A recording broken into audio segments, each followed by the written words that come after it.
बहुत सारे हरियाणा के गांव में आपको कोई मंदिर नहीं मिलेगा, जो होगा भी सही मंदिर तो बनियों का मंदिर होगा।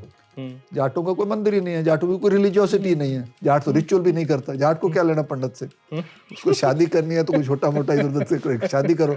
कुछ आर्य समाजी हो गए, लेकिन आर्य समाज भी 19वीं शताब्दी 20वीं शताब्दी में आता है, उससे पहले कोई जाट का रिचुअल नहीं था। ये नेशन स्टेट नाम की जो चीज है, इनसाइडर आउटसाइडर की बात है, बॉर्डर की बात है, पासपोर्ट की बात है, ये तो 20th सेंचुरी का फिनोमिनन है। अब चाइना का नाम कहाँ से आता है, चीन का नाम किसने दिया चाइना को, मालूम है आपको? नानक क्या कह रहा है, नानक आके कह रहा है मेरे को ये जनेऊ का मतलब सिखाओ पंडित जी, उसके बाद पहनूंगा। है बकवास कर रहे हो तुम, उसको उठा के फेंक देता है वो। क्या जो हिंदुत्व है, जो हिंदुत्व का मतलब ही अपर कास्ट का आइडिया है? कुछ लोग बोलते हैं कि रंजीत सिंह तो सांसी था। अब सांसी आज के दिन वो शेड्यूल कास्ट में लिस्टेड है। वो ये कहते हैं कि रंजीत सिंह के टाइम पे पंजाब में कास्टिज्म वापस आया। सर कास्ट का एक ये भी सीन है कि कास्ट का मतलब ही लोअर कास्ट होता है। जो अपर कास्ट जो है वो तो इनविजिबल है, और जो लोअर कास्ट है उसमें ही कास्ट विजिबल है। अंबेडकर को हमारे सोशल साइंस की लैंग्वेज में बोलते हैं डीफिकेशन हुआ है, वो भगवान बन गए। बाबा नानक ने तो कास्ट के अगेंस्ट बात की थी, तुम कास्टिज्म प्रैक्टिस कर रहे हो। तो अब मैं जब आर्टिकल लिखता हूँ सिखों में भी कास्ट है, उनको शीशा दिखाओ जी, वो गुस्सा आता है उनको। मोदी की और जाटों की बनती क्यों नहीं है? अंग्रेजों ने during their rule in India they extracted wealth worth $68 trillion. तो गांधी का जो आइडिया विलेज का है बड़ा रोमांटिक सा है, जो अंबेडकर है उसने भोगा है। तो वो हरियाणा में कहते वही बात है कि गांधी पढ़ाया हुआ था, अंबेडकर कढ़ाया हुआ था। ट्रम्प के गुण किस भारतीय नेता से मिलते हैं? ये रीजन ही है ना सबसे ज्यादा जहाँ पे आबादी है दुनिया की, साउथ एशिया, चाइना, यही रीजन है ना। यही रीजन सबसे प्रोडक्टिव था। हमारे ये प्रोफेसर रोमिला थापर कुरुक्षेत्र यूनिवर्सिटी में हुआ करते थे। सेकेंड वर्ल्ड वॉर के बाद जब यूनाइटेड नेशंस बनता है, उसी टाइम पे every region becomes a nation state. Theoretically speaking every Hindu has to be equal, right? In order to achieve that, you have to actually then dismantle Hinduism, because Hinduism is founded on the idea of caste. So it's a contradictory situation. Caste used to be worst in South India. Kerala was one of the worst regions. तो वहाँ पे लेकिन काफी movement हुए, तो things have changed. Bengal hides caste, but practices much more than perhaps North India. Because you are hiding it, you don't even realize you are practicing caste.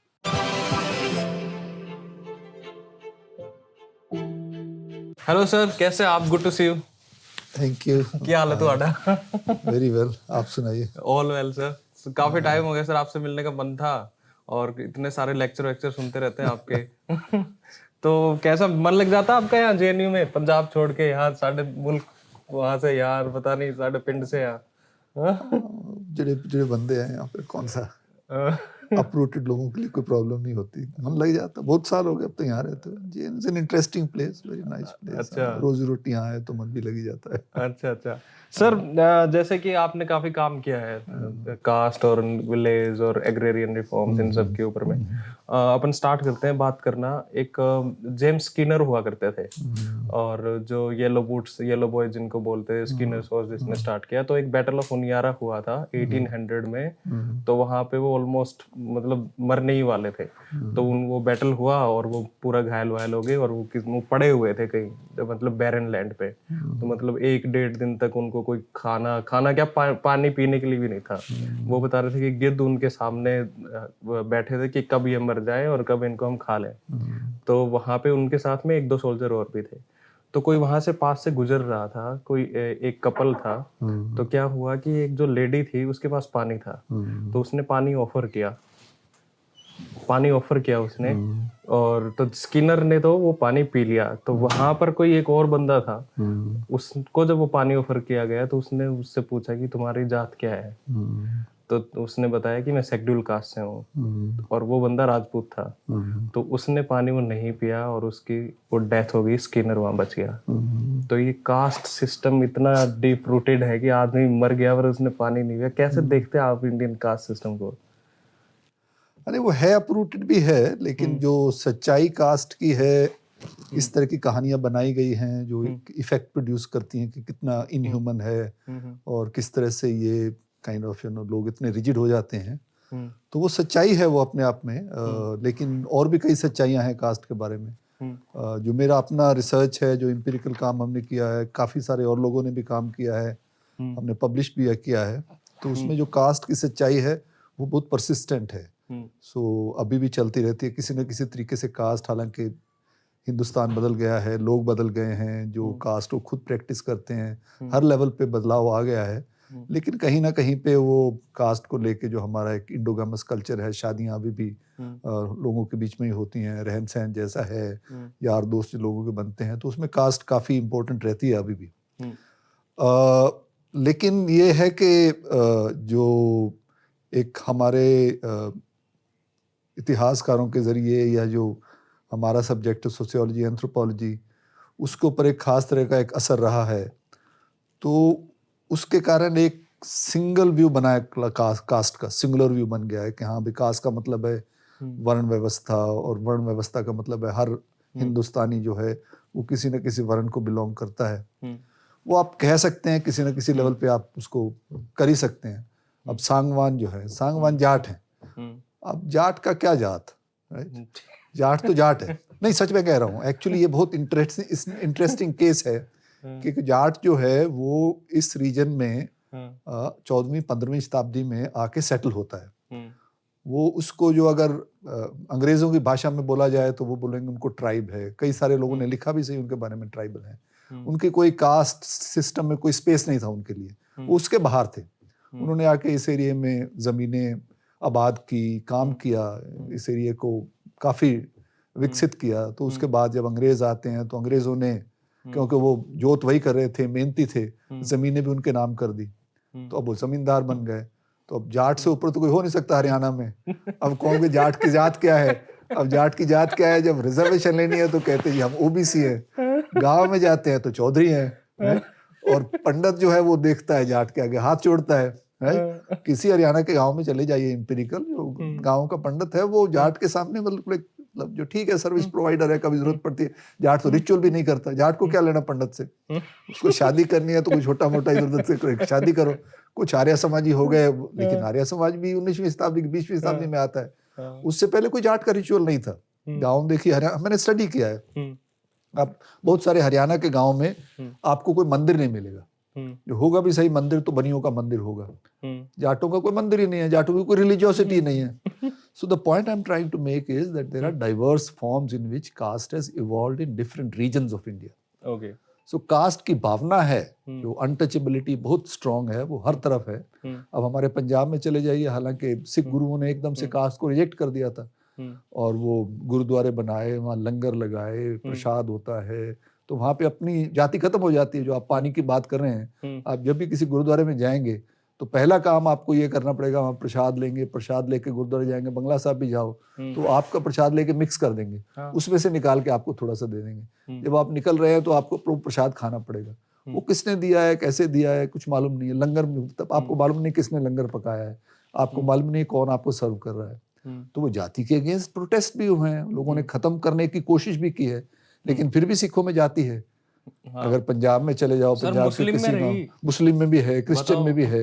तो वो cast को एक वो जो आप बात की है अनटचेबिलिटी वाली बात बहुत महत्वपूर्ण है, लेकिन ये भी रियलाइज करना पड़ेगा कि एक तो रीजनली कास्ट फॉर्मेशंस हर रीजन में अलग अलग तरह की हैं।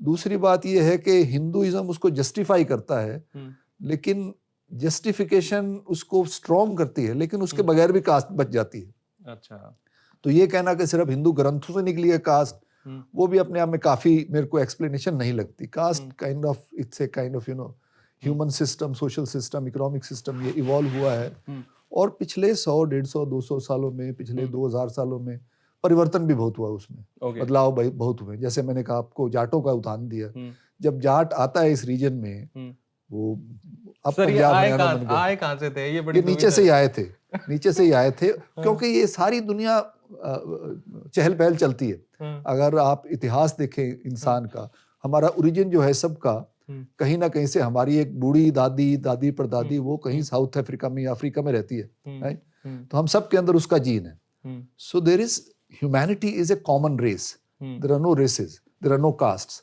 Inherently we are common people. पता नहीं कितने जाट आए थे, कितने जाटों ने आके यहाँ पे लोकल लोगों से शादियां करके अपने नए गोत्र बनाए, क्या बनाया, तो उसका एक अपना अलग अलग किस्म से मार्शल रेस भी बना दिया इनको। फिर वो तो अंग्रेजों ने बनाया ना। हाँ, अंग्रेजों ने आके उनको लगा कि हाँ भाई ये लोग तो हमारे जैसे हैं, लड़ाई वड़ाई कर लेते हैं, बड़े हैं, ऊंचे तगड़े हैं, तो इनको रिक्रूट करो।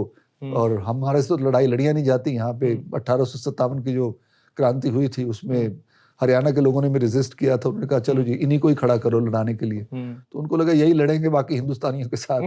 फिर इनको लेके गए सारी दुनिया में, अपने वॉर लड़ाए उन्होंने। फर्स्ट वर्ल्ड वॉर में भी लेके गए, सेकंड वर्ल्ड वॉर में भी लेके गए। मैंने सर, इसलिए सॉरी टू इंटरप्ट, मैंने जो फर्स्ट और सेकंड वर्ल्ड वॉर की जो चिट्ठियां थी वो पढ़ी थी, वहां से जो लोग भाग गए थे ना, और कई लोगों को तो बड़ा पसंद आया वो जगह। नेचुरली इसीलिए सिख जो आपको मिलेंगे सारी दुनिया में बैठे हैं, इसलिए बैठे हैं क्योंकि वो गए थे अंग्रेजों के साथ। उनको लगा यार ये तो अच्छी जगह, यही रह जाते हैं। तो आपको वो हांगकांग में मिल जाएंगे, आपको सिंगापुर में भी मिल जाएंगे, आपको यूरोप में भी मिल जाएंगे, आपको नॉर्थ अमेरिका में मिल जाएंगे। सबसे पहले माइग्रेट करने वाले हमारे लोग ही थे क्योंकि ये अंग्रेजों के साथ गए थे वहां पे। उससे पहले भी माइग्रेशन शुरू हो गई थी, जो कामागाटा मारू की कहानी है तो उससे पहले भी शुरू हो गए थे। और फिर ये दूसरे जो माइग्रेशंस थी अफ्रीका में लेके गए थे उनकी रेलवेज बनाने के लिए। कुछ इंडेंचर्ड लेबर गए थे, कुछ वैसे गए सर थे। एक बड़ा मिसकंसेप्शन है कि लोग कहाँ से आए थे, कहाँ के थे, क्योंकि जाट वगैरह जो है ये तो कई तो ऐसे बेवकूफ हैं जो सोशल मीडिया पर वैसे भी लिखते हैं पुतिन भी पूनिया है और पता नहीं क्या क्या ऐसे। नहीं, सच्चाई है उसमें, झूठ बात नहीं है। वो पुतिन पूनिया है, हो सकता है, कोई पता नहीं। नहीं वही चीज है ना, मतलब ये आपको अब तो हम रह रहे हैं दुनिया में जिसमें देश हैं, प्रदेश हैं। आप कहेंगे मैं हरियाणा से हूँ, मैं कहूंगा मैं पंजाब से हूँ, वो कहेंगे मैं राजस्थान से हूँ, जो भी है। तो ये तो अभी की सच्चाई है ना, ये तो पिछले 50 साल 100 साल की सच्चाई है। उससे पहले भी जो था कोई हिंदुस्तान, भारत, इंडिया जो है, हम तो कहते हैं कि हाँ भी हमारा देश तो सदियों पुराना है, सिविलाइजेशन है। लेकिन ये नाम तो हमें अंग्रेजों ने दिए ना। सिविलाइजेशन का वर्ड ही हमारे पास 19th सेंचुरी में आता है। उससे पहले ओपन रीजन थे, यहाँ पे सारी दुनिया आती थी जाती थी। ये जो अलेक्जेंडर जो था वो आया था इस रीजन में कहीं से कैसे चल के, जहाँ जहाँ पे ट्रेवल्स होते थे। अब हमारा जो केरला है वो एरिया जो है वहाँ पे स्पाइसेस होती थी, जैसे चाइना की चाय थी, हमारे स्पाइसेस थे। These were very valuable commodities. जहाँ जिसके पास भी पैसा होता था वो उनको चाहता था, उसके लिए लोग आते थे, ट्रेडर्स आते थे। ये नेशन स्टेट नाम की जो चीज है, इनसाइडर आउटसाइडर की बात है, बॉर्डर की बात है, पासपोर्ट की बात है, ये तो 20th सेंचुरी का फिनोमेनन है। अच्छा, 20th का है। हाँ, उससे पहले सब लोग ऑन द मूव, राइट। अभी आप जाएंगे रेशियल, अगर उसको देखने लगेंगे ना, कोई जेनेटिकल फॉर्मेशन मेरे में कहीं कोई ईरान का मिलेगा, कोई इजिप्ट का मिलेगा, कोई रशिया का मिलेगा, तो ये सब जीन्स मिल से कोई कहाँ जाके सेटल हो गए। तो ये सेटलमेंट होता है 3-4 हजार 5 हजार 6 हजार साल पहले। और उसके बाद भी मूवमेंट रहे हैं। जैसे वो आप सिंधु घाटी की बात करते हैं, क्या हुआ पता नहीं क्या हुआ उस टाइम, फ्लड आया या ड्राउट आ रहे थे या नदी का रास्ता बदल गया, तो वो वहां से निकल के लोग नीचे चले गए, जहाँ पे उनको रोजी रोटी मिली वहां पे चले गए। तो migration is not a new thing, human beings have been moving all the time. तो सर, जो स्काईलैक्स था, एक बंदा सी कैप्टन था किंग डायरस का, तो किंग डायरस ने उसको मैप करने के लिए दिया था 520 BCE में। तो जब उसने पहली बार जब इंडस वैली को देखा, इंडस रिवर को देखा, तो इस साइड वाले एरिया को उसने पहली बार इंडिया नाम दिया। और फिर कई लोग ग्रीक्स तो ये भी मानते थे कि भाई ईस्ट ऑफ इंडस को हम इंडिया कहते हैं। तो क्या वो वाला एरिया जो था, वो जो पंजाब का एरिया जिसको कहते हैं, पंजाब प्रोविंस पुराना, क्या उसी को उन्होंने इंडिया कहा था या कुछ और सीन था वहां पे? कई अलग अलग तरह से नाम है ये, हम अननेसेसरली उसका ना एक इसेंशियल ओरिजिन चाहते हैं। कुछ सिंधु से बात करते हैं, हिंद, सिंध, इंड, कुछ भी हो सकता है। वो हिस्टोरियंस आपको बताएंगे, मैं हिस्टोरियन तो हूं नहीं, तो मेरे को एग्जैक्ट डिटेल पता नहीं है। लेकिन इंडिया जो नाम है या हिंदू जो नाम है, ये हिंदुओं ने खुद नहीं दिया। अच्छा, ये अलग अलग तरीके से, वही इंटरेक्शन की बात है। लेकिन उसमें ये नहीं है कि हाँ भाई ये फॉरेनर ने दिया, वो फॉरेनर थोड़ी थे। किसी ने किसको, अब चाइना का नाम कहाँ से आता है? चीन का नाम किसने दिया चाइना को, मालूम है आपको? चीन को चाइना का नाम दिया हिंदुस्तानियों ने। अच्छा, तो हमें वो चीनी जो खाते हैं, रोज शुगर जिसको बोलते हैं, चीनी मिट्टी के बर्तन जो हैं, अच्छा, तो चीन का नाम भी इंडिया ने दिया चीन को। अच्छा, वो उनका अपना जो नाम है, अपने रीजन्स के अलग अलग नाम है, वो अलग है हिस्ट्री। अभी भी वो उसको जो इंटरनली जो है, they don't call themselves China. अगर चाइनीज लैंग्वेज में देखोगे तो वो अलग अलग नाम देते हैं उनको अपने रीजन के। हाँ। सर, कास्ट पे आते हैं। सर, एक लुई डुमो बंदे हैं, बड़ा काम किया उसने हिंदुस्तान में रह के घूम फिर के। वो कहते हैं कि भाई कास्टिज्म जो है वो हम प्रैक्टिस कर रहे हैं रिचुअल्स में, अपने रिचुअल्स में, उसमें कास्टिज्म दिखता है। और दूसरी जगह वो एक एप्रिसिएशन भी करते हैं इंडियन कास्ट सिस्टम को, कि यहाँ पर कम से कम लोग ये तो कह रहे हैं कि भाई इनइक्वालिटी है, यहाँ पे गैर बराबरी है यहाँ पे। वेस्ट में तो ये है कि भाई हम इक्वल हैं, और फिर आप अंदर जाके देखोगे तो वहाँ इनइक्वालिटी है। तो सर ये रिचुअल से में और इस तरीके से इसमें आपको कैसे देखते हैं चीज़ को? लुई ड्यूमो का जो आर्ग्यूमेंट है थोड़ा अलग है। हुँ, लुई ड्यूमो क्या है कि जो जब अंग्रेज यहाँ पे आते हैं हुँ, या उससे पहले बाकी यूरोपियंस का इंटरेक्शन शुरू होता है इंडिया के साथ, काफ़ी पुराना है, हुँ, तो उनको इंडिया मिस्टीरियस जगह लगती है। हुँ, तो वो खास तौर पे 18वीं 19वीं शताब्दी में वहाँ पे एक अलग से डिसिप्लिन बनने शुरू हो जाते हैं, हुँ, जैसे इंडोलॉजिकल स्टडीज, ओरिएंटल स्टडीज। हुँ, तो उसमें फिर वो इंडिया को कंसेप्चुलाइज करना शुरू करते हैं कि इंडिया किस तरह का सिविलाइजेशन है, किस तरह का सिस्टम है। हुँ, तो वो एक तो इंडिया को हिंदुओं के साथ रिलेट करते हैं। उनको लगता है कि जैसे हम क्रिश्चियन है, वो हिंदू हैं, हुँ, हमारा एक सिस्टम, उनका सारा एक सिस्टम है। जो हम पहले बात कर रहे थे, हुँ, तो उनके लिए पूरा का पूरा सब कॉन्टिनेंट एक हुँ, कल्चर है, सिंगल कल्चर है। अच्छा, तो वो एक्चुअल रियलिटी में है नहीं। हुँ, तो फिर उसको वो उसकी थियरी बनाने की कोशिश करते हैं। हुँ, तो वो पहले तो ओरिएंटलिस्ट्स ने किया था, जो हुँ, फिर उसके बाद लुई ड्यूमो जो है वो हुँ, किताब लिखता है, वो फ्रेंच हुँ, सोशियोलॉजिस्ट है। हुँ, तो वो भी वही मिस्टेक करता है। हुँ, लुई ड्यूमो बहुत बकवास लिखी है उसकी किताब में। अच्छा। तो वो एक तो ये कहता है कि हाँ भाई, जो आप इनिक्वालिटी की बात आप करते हैं ना, बकवास क्यों मानते हो सर मैं उसकी बता रहा किताब हूँ को? उसकी बात है। अच्छा। जब वो बात करता है ना इनिक्वालिटी की, वो हुँ, कहता है हिंदुओं में कोई इनिक्वालिटी वाला, जिस तरह से हम इनिक्वालिटी को समझते हैं ना, वो हुँ, नहीं है। अच्छा। क्योंकि जो हिंदू कल्चर है, इंडियन कल्चर है, हुँ, उसमें जो ताकत है, पावर है, जिसको बोलते हैं हुँ, शक्ति है, हुँ, उसका सामाजिक संबंधों के साथ कोई रिश्ता नहीं है। अच्छा। वो ये कहता है कि इंडिया में तो पावर के थ्रू आप समझ ही नहीं सकते इनिक्वालिटी। जो ओह! इनिक्वालिटी है वो हमारा कल्चरल ट्रेट है, वो रिचुअल प्रैक्टिस के थ्रू होती है। हुँ, जो एक आदमी जो अनटचेबल है ना, हुँ, उसके लिए सबसे इंपॉर्टेंट बात है, जो उसको धर्म करने को दिया गया है उसी को निभाए। तो हुँ, वो ये कहता है कि इंडिया में कोई डिसकंटेंट नाम की चीज ही नहीं है। हुँ, इंडिया में सारे के सारे लोग they live by their faith. Okay. और फेथ कौन सा है? एक खास के उसका ब्राह्मणिकल हिंदुइज्म जो है, वो हुँ, छोटा सा तबका ब्राह्मणिक हिंदुइज्म को मानता था। ये हुँ, नहीं कि नहीं था ब्राह्मणिक हिंदुइज्म। हुँ, तो ब्राह्मणिक हिंदुइज्म, आप मनुस्मृति को पढ़िए, वो क्या कहती है? हुँ, वो आपको प्रीच करती है कि इस तरह से समाज का होना ढांचा चाहिए। होना चाहिए। हुँ, क्यों करना चाहिए? करता वो क्योंकि उस तरह का ढांचा था नहीं। वो सूट अच्छा। करता था सब लोगों को कि हाँ भाई, तुम तो एक हुँ, दलित के घर पैदा हुए हो, हुँ, तुम्हारा काम है हुँ, दूसरों की टट्टी साफ करना या हुँ, गांव की सफाई रखना। उसके अलावा तुम्हें कुछ नहीं करना। हुँ, तुम उसके नजदीक नहीं जाओगे। अगर तुम्हें पंडित के हाथ का पानी पिया तो तुम्हारा भी जन्म भ्रष्ट हो गया। तो वो एक कहानी इस तरह से बनाई गई है कि उसमें कोई प्रॉब्लम नहीं है, हुँ, इंटरनली कोई प्रॉब्लम नहीं है। सच्चाई क्या है कि इस तरह का जो है, ये संबंध आपस में पावर रिलेशंस ही हैं। हुँ, और ये पावर रिलेशंस जो हैं, इसके अगेंस्ट रिजेंटमेंट भी रहा है, हुँ, डिसकंटेंट भी रहा है। हुँ, अब ये जैसे जो जाटों की बात करते हैं, जाट स्टेट सिस्टम से अलग होगा। उन्होंने कहा तुम्हारा समाज रखो अपने पास, हम अलग रहेंगे भाई, हमारा अपना बिरादरी, जात बिरादरी होगी। दूसरा आपका बुद्धिज्म आया यहाँ पे, हुँ, बुद्धिज्म क्या कह रहा था? वो तो इसके अगेंस्ट बात कर रहे अगेंस्ट थे। था। जैनों का क्या था, धर्म था। हुँ, फिर बहुत सारे और, जिसको ये रोमला थापड़ यूज करते हैं, श्रमणिक ट्रेडिशन थे। हुँ, हुँ, श्रमणिक ट्रेडिशन श्रम पे जोर देते थे। हुँ, जाटों का क्या है करेक्टर? हुँ, खुदकश थे। अब खुदकश का मतलब है जो जो ब्राह्मणिकल हिंदुइज्म है, हुँ, उसमें जो अपना हाथ से काम करता है वो शूद्र हो गया। अच्छा।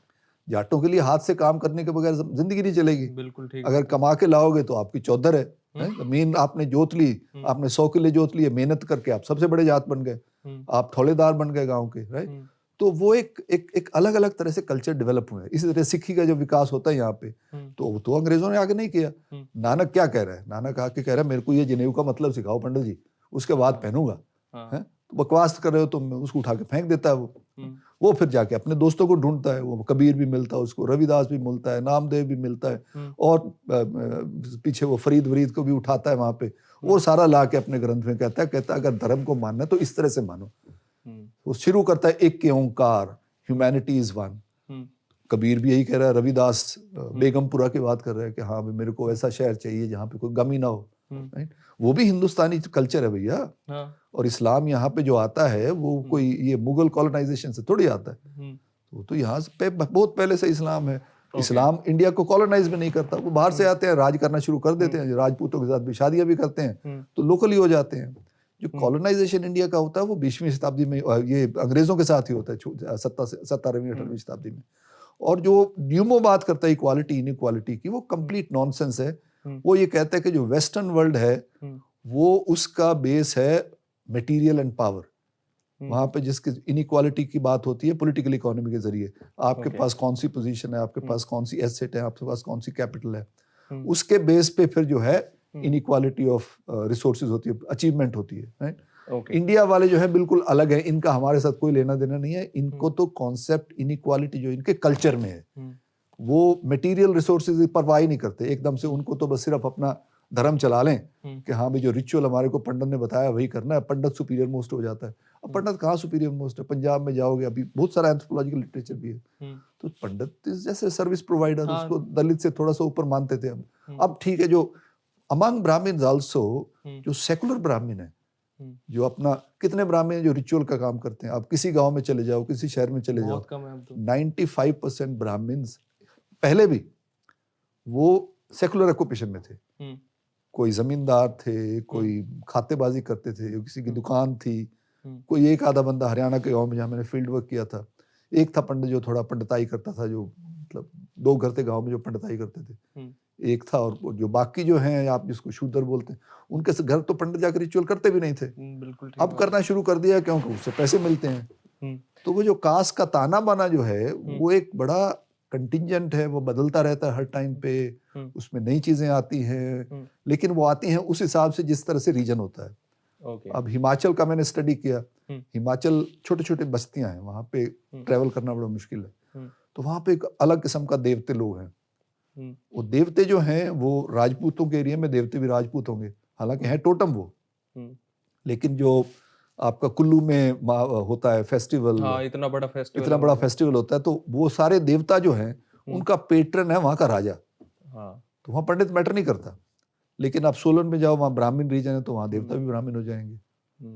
तो जो रिलीजियोसिटी है वो भी एक लोकल कॉन्टेक्स्ट स्पेसिफिक थी, कास्ट भी कॉन्टेक्स्ट स्पेसिफिक थी, there was an overarching kind of, कहीं ना कहीं से कल्चरल कंटिन्यूटी भी है हमारे रीजन में, पर वो सिर्फ ये इंडिया तक सीमित नहीं है, वो पूरे साउथ एशिया में है, पाकिस्तान, आगे अफगानिस्तान तक भी है, कहीं ना कहीं मिडिल ईस्ट में भी है। रिचुअल उस तरह से नहीं है, वो संस्कृत के रिचुअल नहीं है, लेकिन अवॉइडेंस का कल्चर है, कंटेम्प्ट का कल्चर है, किसी न किसी पोल्यूशन का कल्चर भी सर है। आपने 2-3 बातें करी है, एक तो मनुस्मृति की बात करी, मैं आपको इसी से रिलेटेड और थोड़ा अलग भी क्वेश्चन है कि जैसे नीचे मनुस्मृति से एक आइडिया लेता है चंडाल का, और वो चंडाल को फिर TSCHNDL इस तरीके से भी लिखता है, और जो अपर कास्ट, जो आज का अपर कास्ट और पहले का अपर कास्ट था, वो क्या जो हिंदुत्व है, जो हिंदुत्व का मतलब ही अपर कास्ट का आइडिया है, और कई लोग तो ये भी कहते हैं कि भी Hinduism in practice, sorry, Hindutva in practice is Hinduism. तो इसको आप किस तरीके से देखते हैं? पहली बात तो यह है कि जिसको आप अभी हिंदुइज्म बोलते हैं ना, वो एक, not that Hinduism has not existed earlier, Hinduism has been there since ancient times, and उसके बाद जो कुछ लोग बोलते हैं कि Hinduism is a colonial construct, मैं उसको नहीं मानता। हिंदुइज्म, नानक भी यूज करता है वर्ड हिंदू, कबीर भी यूज करता है वर्ड हिंदू, हिंदू मुसलमान, वो सब चीजें उनको अलग अलग भी करके देखते हैं, लेकिन जो हिंदू होने का सिस्टम है वो बहुत डाइवर्स है।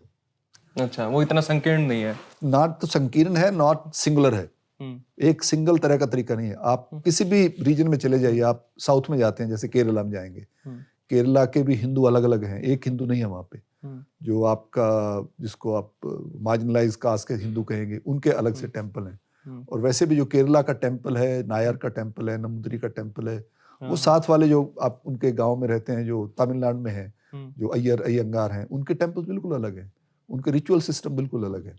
आप जाइए किसी बंगाल के टेम्पल में, वहाँ सारे शैवाइट टेम्पल मिलेंगे आपको, आप गुजरात में चले जाइए, आपको वहाँ पे शैवाइट टेम्पल नहीं मिलेंगे, वहाँ वैष्णवाइट मिलेंगे। तो वैष्णवाइट और शैवाइट का धर्म जो है बिल्कुल अलग अलग किस्म का, उनके रिचुअल्स भी अलग हैं, उनका जो, ठीक है कहीं ना कहीं से ब्रह्मा विष्णु महेश की बात करेंगे वो, लेकिन जो एक तो इतने ज्यादा ग्रंथ हैं, उसमें कौन किसको क्या मानता है, किस चीज को अच्छा मानता है, शादी की प्रैक्टिस जो है वो अलग अलग है। ये आर्य समाज ने आके स्टैंडर्डाइज किया एक आर्य समाजियों के लिए, लेकिन कोई एक सनातन मैरिज नहीं होती, सनातनियों का भी जो मैरिज है वो अलग अलग रिचुअल्स हैं। हाँ। आप नॉर्थ ईस्ट में चले जाएंगे, बंगाल में चले जाएंगे, या उड़ीसा में चले जाएंगे, वहाँ का जो शादी का प्रैक्टिस है, अब उड़ीसा में जाएंगे तो वहाँ पे वो जो दूसरे हैं, क्या नाम है उनका, एक मंदिर जो बड़ा सारा वो जो मेन मंदिर है, जगन्नाथ जगन्नाथ का रिचुअल का जो उसका हिस्ट्री देखे आपकी, जो उनकी जो थियोलॉजी है, उनका जो ट्रेडिशन है, Jagannath is a kind of tribal God, right? अच्छा, रणजीत सिंह ने तो सारे अपनी प्रॉपर्टी को नाम भी तो करी थी। हाँ वही बहुत सारे मतलब वो पॉलिटिकल प्रोसेस के साथ बहुत इंपॉर्टेंट रिलेशन रहा है, वो अलग बात है। जो कोई भी राजा होता था, जैसे ये ब्राह्मण की शक्ति जो आती है वो उन रीजन में आती है जहाँ पे जो लोकल रूलर्स थे उन्होंने उनको पेट्रोनाइज किया, उन्होंने उनको जमीनें दी। ओके। आप ये हिंदी मूवियों में मिल जाएंगे, जो बंसालीस की मूवी है, एक साइड में राजपूत राजा है, दूसरी साइड में ब्राह्मण राजा है। जो पेशवा थे, पंडित जो पूना वाले पेशवा थे, बहुत पावरफुल थे। वो पेशवास कौन थे? पेशवास ब्राह्मण थे। तो ब्राह्मण कोई वो रिचुअल काम थोड़ी करता था, वो तो राजे थे। अच्छा। सो ब्राह्मण भी राजे रहे हैं यहाँ पे। ये थोड़ी सिर्फ राजपूत राजा होंगे। हाँ। राजपूत तो नोशन है। शिवाजी कहाँ से आता है, कौन होता है, वो धक्के से कहता है बिल्कुल डिक्लेयर कर राजपूत हूँ लेजिटिमेसी के लिए। तो राज तो उसी का चलता है ना जिसके पास पावर है। रंजीत सिंह का क्या बैकग्राउंड है किसी को पता नहीं। कुछ लोग बोलते हैं कि रंजीत सिंह तो सांसी था। अब सांसी आज के दिन वो शेड्यूल्ड कास्ट में लिस्टेड है।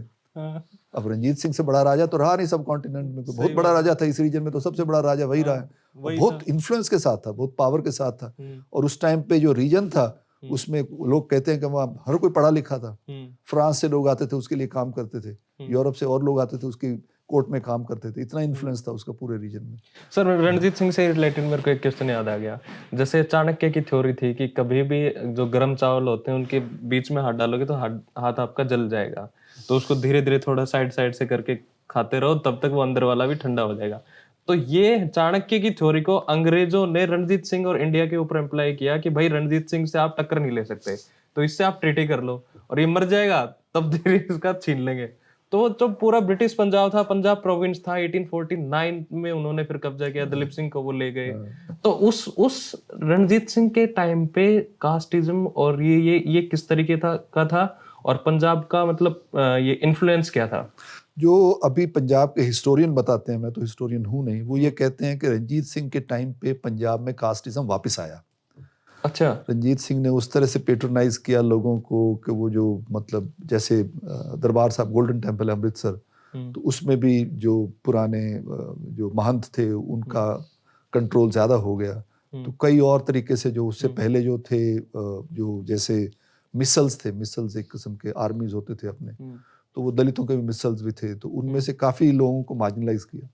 तो कई लोग कहते हैं कि रंजीत सिंह के टाइम पे एक्चुअली कास्ट के नज़रिए से देखा जाए तो कास्ट का नज़रिया से देखा जाए तो कास्ट ज़्यादा वापस आ गई पंजाब में। सिखों ने काफ़ी कम कर दिया था गुरुओं ने, उसके बाद फिर वापस आता है। लेकिन हर किसी के अपने पॉलिटिकल होते हैं और कई फोर्सेस साथ साथ काम करती हैं। सिर्फ ये नहीं होता कि राजे होते हैं, राजों का राज होता है, लेकिन उनको कन्वीनियंट लगता है। जैसे अभी भी जाइए, मैं थोड़े दिन पहले वहाँ पे फील्ड वर्क किया था, ये जो माजा रीजन है अमृतसर से आगे जाके गुरदासपुर वगैरह में। अच्छा। वहाँ बहुत सारे वैष्णव डेरे हैं, हिंदू वैष्णव डेरे।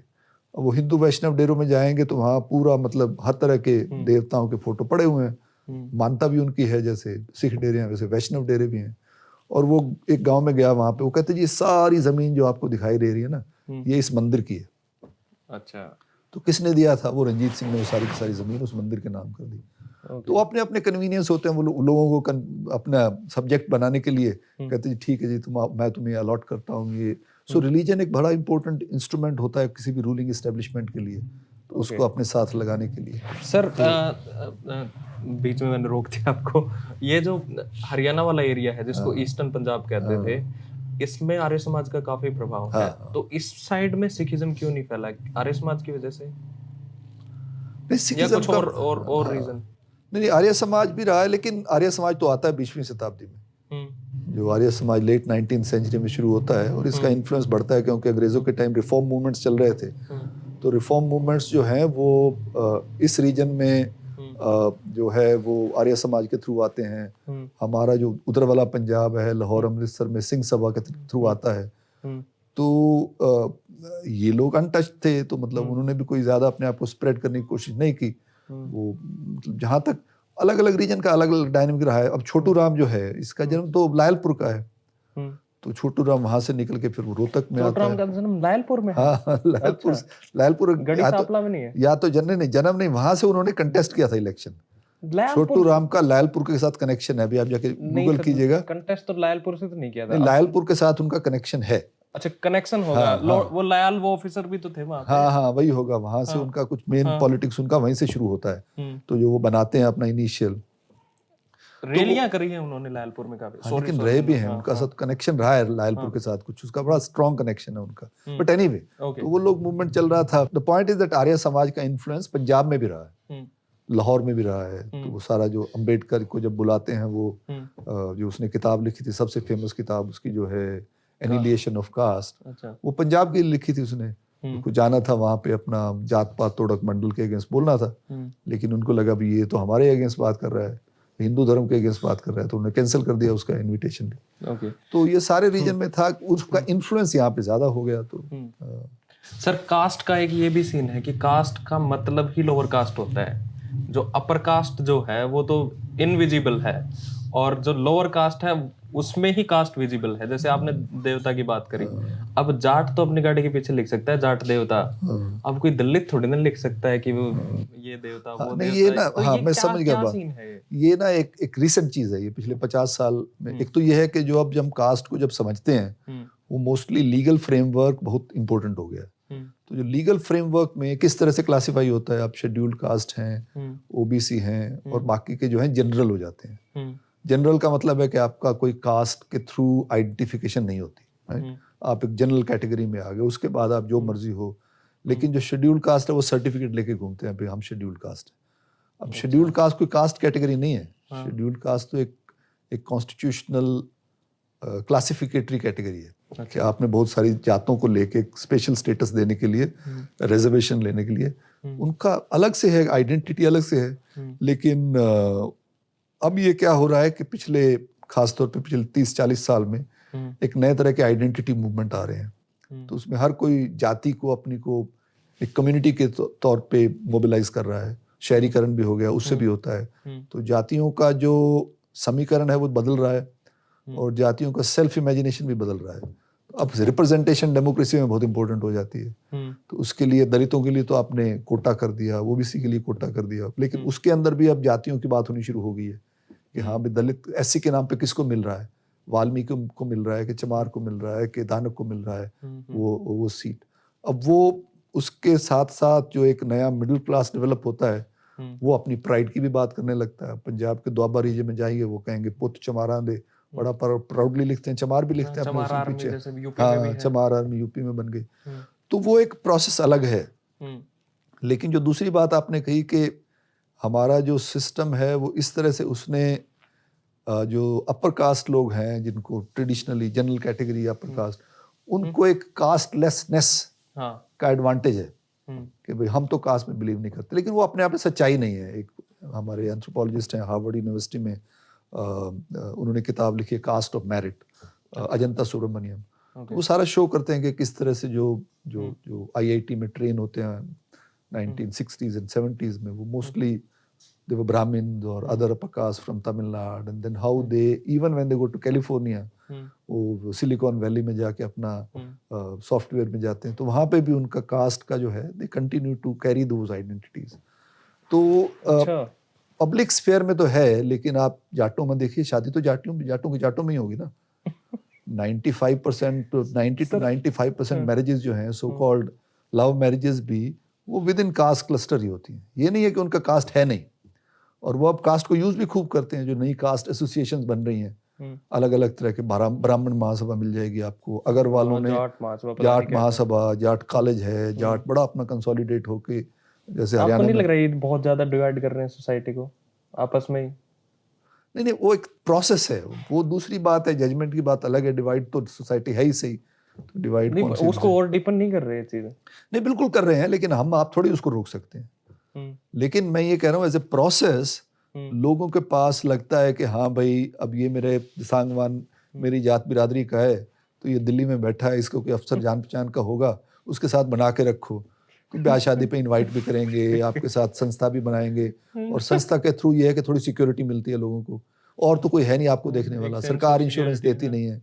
तो ये जो न्यू लिबरल कैपिटलिज्म आया उससे भी लोगों में पर्सनल लेवल पे इनसिक्योरिटी बहुत हो रही है। मैं ये कह रहा हूँ गुड बैड की बात नहीं है, ये बात ये है कि जो आदमी उसको प्रमोट कर रहा है उसके प्रमोट करने के रीजन है।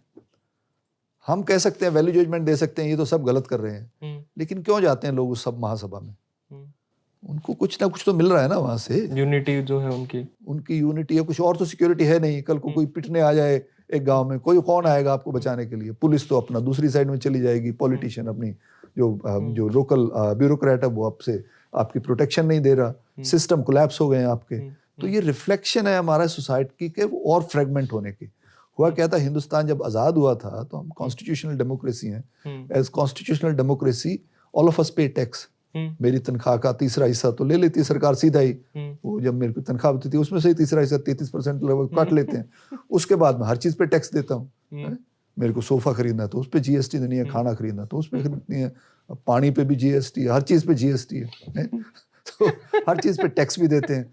प्रोटेक्शन क्या है मेरे को, रिटर्न में क्या मिलता है? कोई है आपको सिक्योरिटी? यहाँ का लोकल लेवल का कोई टैक्स नहीं आता। दूसरे देशों में चले जाइए ना, टैक्स कलेक्ट होता है, वो लोकल लेवल की काउंसिल में बांट दिया जाता है। तो यहाँ टैक्स का और ज्यादा ओवर सेंट्रलाइजेशन हो रहा है। टैक्स आपका यूनियन गवर्नमेंट के पास है, वो डिसाइड करेगी इंफ्रास्ट्रक्चर डेवलप करना है, कौन हाईवे बनाना है, किसके पास ठेके जाएंगे, कैसे जाएंगे। लेकिन हमारी प्रोटेक्शन के लिए जो स्टेट की कैपेसिटी है वो इम्प्रूव नहीं हो रही, वो पहले से भी कम हो रही है। तो आप जाएंगे कहाँ अपनी सुरक्षा के लिए? ये तो है। अगर आपको नौकरी चाहिए, आपके लिए जो है ये सारे अब जो कह रहे हैं इलेक्शन के टाइम पे आपको ये देंगे, भत्ता देंगे, वो भत्ता देंगे, लोगों में डेस्परेशन इतना ज्यादा है। वो तो नेचुरली आपका राइट होना चाहिए, वो रेवड़ियां बांटने वाली बात थोड़ी है। वो तो राइट है, राइट है, क्योंकि टैक्स पेयर्स पैसा देते हैं। अगर मैं 1.5 लाख 1 लाख रुपया महीने का टैक्स देता हूँ तो वो कहाँ जाता है टैक्स? अगर मेरा छोटा भाई वो अनएम्प्लॉयड है तो उसको थोड़ा तो उसमें से मिलना चाहिए ना। उसका राइट है ये लेने की। टैक्स मेरे से अगर सरकार राइटफुली लेती है तो उसका भी राइट बनता है। तो हमारे को सिटीजन नहीं बनाया जा रहा, ये हमारा पॉलिटिकल प्रोसेस भी हमारे को बेगर बना रहा है। अच्छा, तो ठीक है जी, उसने पेट्रोनेज कर दिया, ये चीफ मिनिस्टर योजना, ये प्रधानमंत्री योजना, मैं आपको 500 रुपये आपके अकाउंट में ट्रांसफर कर रहा हूँ, आपको 2000 ट्रांसफर करा दे रहा हूँ, वो कोई माई बहना, कोई मदर बहना उसको ट्रांसफर कर रहा हूँ। So this populism is actually producing a different kind of imagination which takes us away from democratic citizenship। Okay sir, उसी पे कास्ट पे आते हैं दोबारा। जैसे नेहरू का भी मानना था और काफी लोगों का भी 90s तक ये मानना था कि भाई पैसे वैसे आएंगे इन जो ये सब कास्ट बोल रहा हूँ, ये जो लोअर कास्ट है इन सब के पास में, तो ये कास्टिज्म अपने आप धीरे धीरे समाज से खत्म हो जाएगा। पर ऐसा हुआ नहीं। अब लगता है कि वो एक बड़ा नाइव आइडिया था। तो आप कैसे देखते हैं इस चीज को, और सोल्यूशन क्या है? सोल्यूशन वही है जो किसी न किसी तरीके से अम्बेडकर या नेहरू बोलते थे कि अम्बेडकर ने जब किया था अपना पार्टी बनाया था, उसका नाम क्या रखा था उसने? नहीं याद, रिपब्लिकन पार्टी रखा था उसने नाम। Republican party. हाँ, उसने कोई कास्ट के नाम पे नाम नहीं रखा था उसका। रिपब्लिकन पार्टी का मतलब क्या है? अब आपको शुरुआत करनी पड़ेगी ग्राउंड से। मेरी जो अपनी माननी है, जब तक कास्ट के ऊपर फ्रंटल अटैक नहीं होता, जैसे अम्बेडकर या नेहरू ने कहा था एनिलिएशन का, नेहरू को लगा था कि मॉडर्नाइजेशन से अपने आप बदल जाएगा, तो वो तो हुआ नहीं जैसे हम जानते हैं। लेकिन हो क्या रहा है अब अमेरिका में जाइए आप, हम रहे हैं मेडिसिन विस्कॉन्सिन में, तो वहाँ पे हमारा एक छोटा बच्चा था, वो लोकल स्कूल में जाता था पढ़ने के लिए। जहाँ के आप रेजिडेंट है उसी स्कूल में आप एडमिशन ले सकते हैं। अच्छा। और उसका school was one of the best school in the country in US, क्योंकि वो यूनिवर्सिटी कैंपस में था। और वो स्कूल बिल्कुल फ्री था। फ्री नहीं था, वहाँ पे आपको जिस तरह की किताब चाहिए, जिस तरह के सीडीज चाहिए, उन दिनों सीडीज हुआ करते थे, खिलौने चाहिए, आपके पास स्कूल में सब कुछ पड़ा हुआ है और वो हर किसी को मिल रहा है। जब आप स्कूल में जाते हैं आपको खाना भी फ्री मिलता है। अगर आप, मेरे को याद, हम स्वीडन में रहे, तो स्वीडन में अगर आप हाँ वर्किंग हैं तो वर्किंग है तो आपकी सैलरी का एक हिस्सा ले लेंगे अगर आपकी सैलरी उससे ज़्यादा है।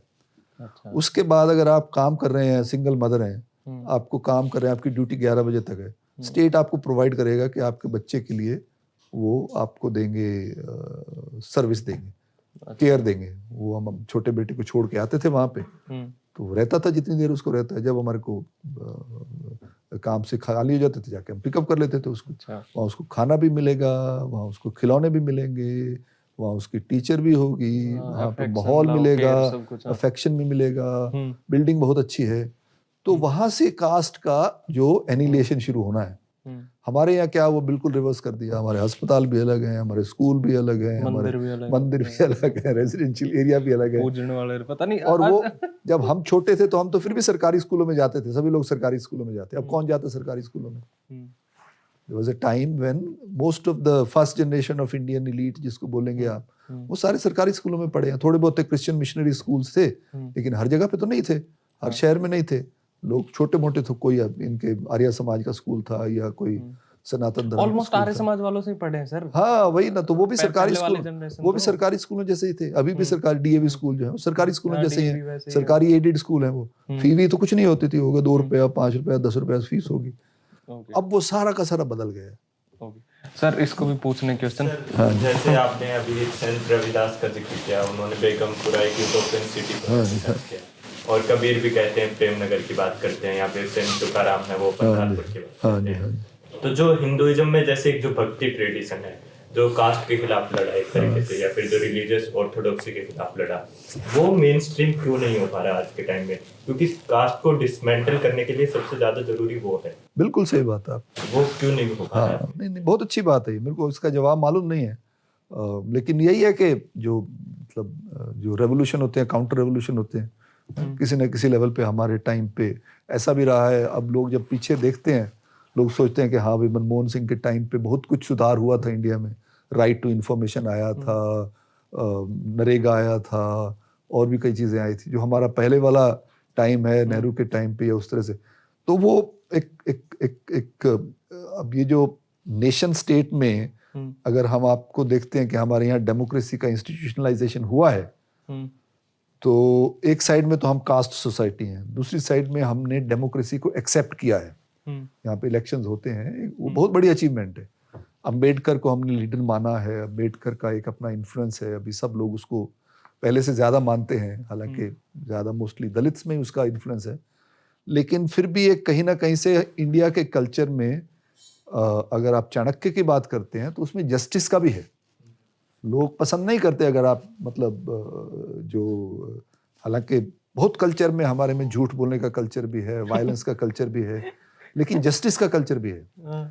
तो वो जो रविदास अगर जिंदा है, रविदास के लोग उसकी बात करते हैं, तो मेरे को लगता है कि हर समाज में पैरेलल ट्रेडिशंस रहती हैं। कुछ लोग एक साइड में जाते हैं, कुछ लोग दूसरी साइड में जाते हैं, तो अभी भी वो है। तो ये नहीं है कि हर कोई अब हिंदुत्व में आ गया है, हिंदुत्व के इन्फ्लुएंस में आ गया है, लेकिन वो रेवोल्यूशन काउंटर रेवोल्यूशन होते रहते हैं। तो वो कहीं ना कहीं से, ये जैसे बुद्ध को डिफीट किया गया था, बुद्ध धर्म सारे एशिया में सबसे बड़ा धर्म बुद्ध धर्म ही है, लेकिन इंडिया में तो कोई नहीं, बुद्ध ज्यादा, बहुत थोड़ा सा आबादी है जो बुद्ध धर्म को मानने वाली है।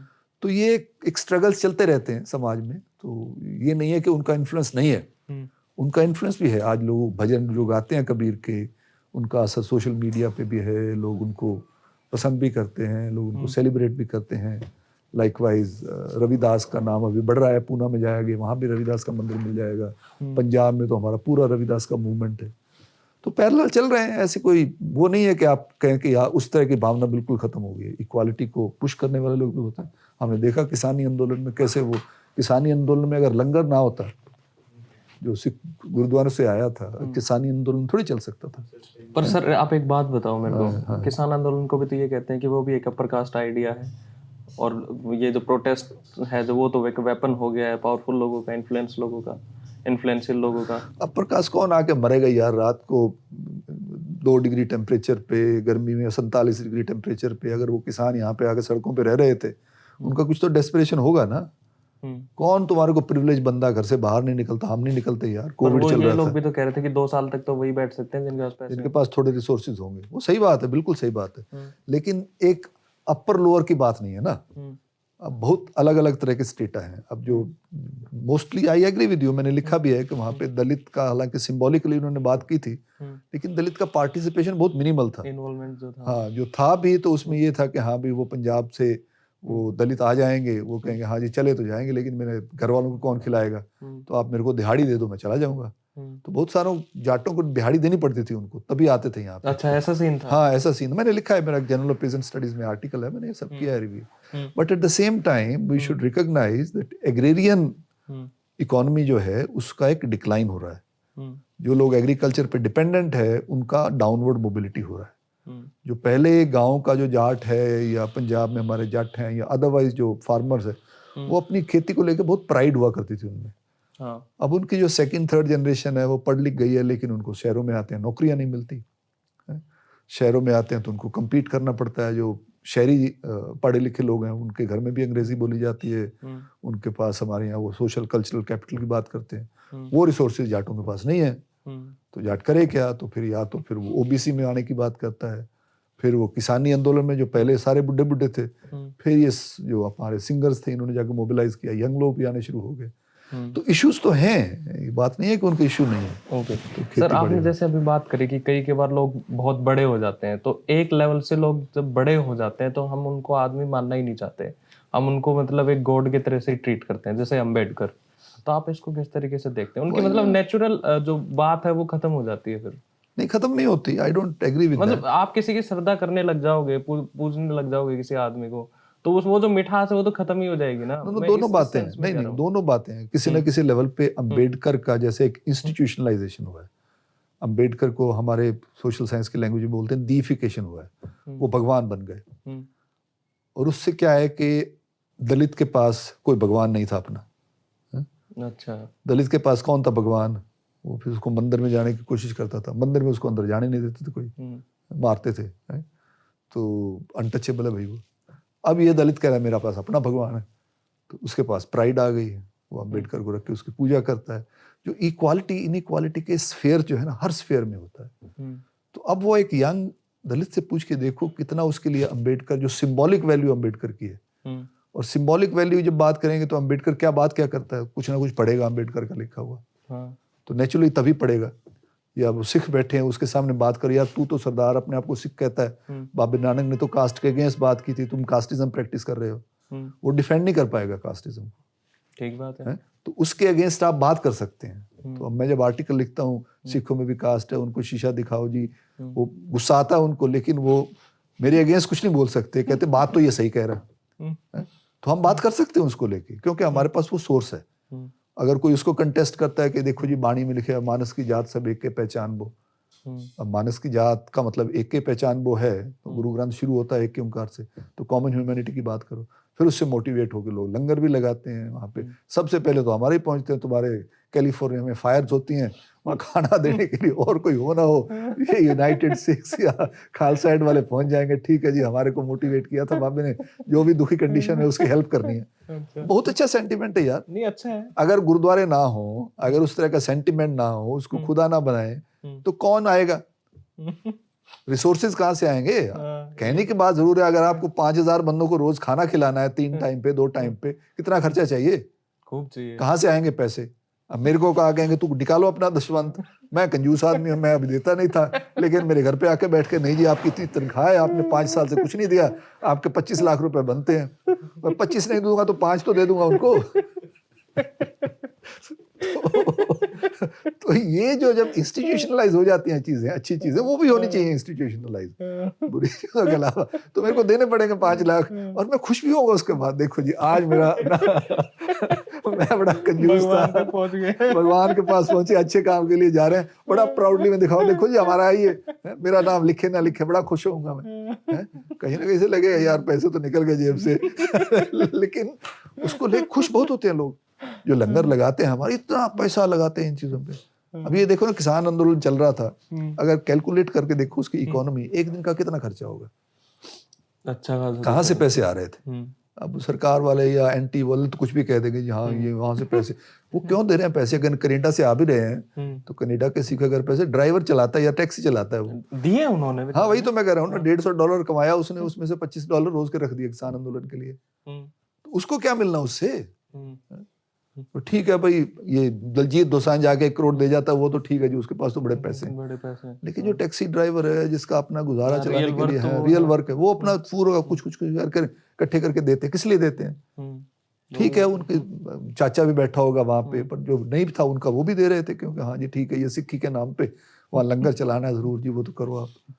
तो ये सब चीजें हैं, बात उसका इतना सिंपल नहीं है सर। एक इसी किसान आंदोलन और इससे पॉलिटिकल बात है, मोदी की और जाटों की बनती क्यों नहीं है?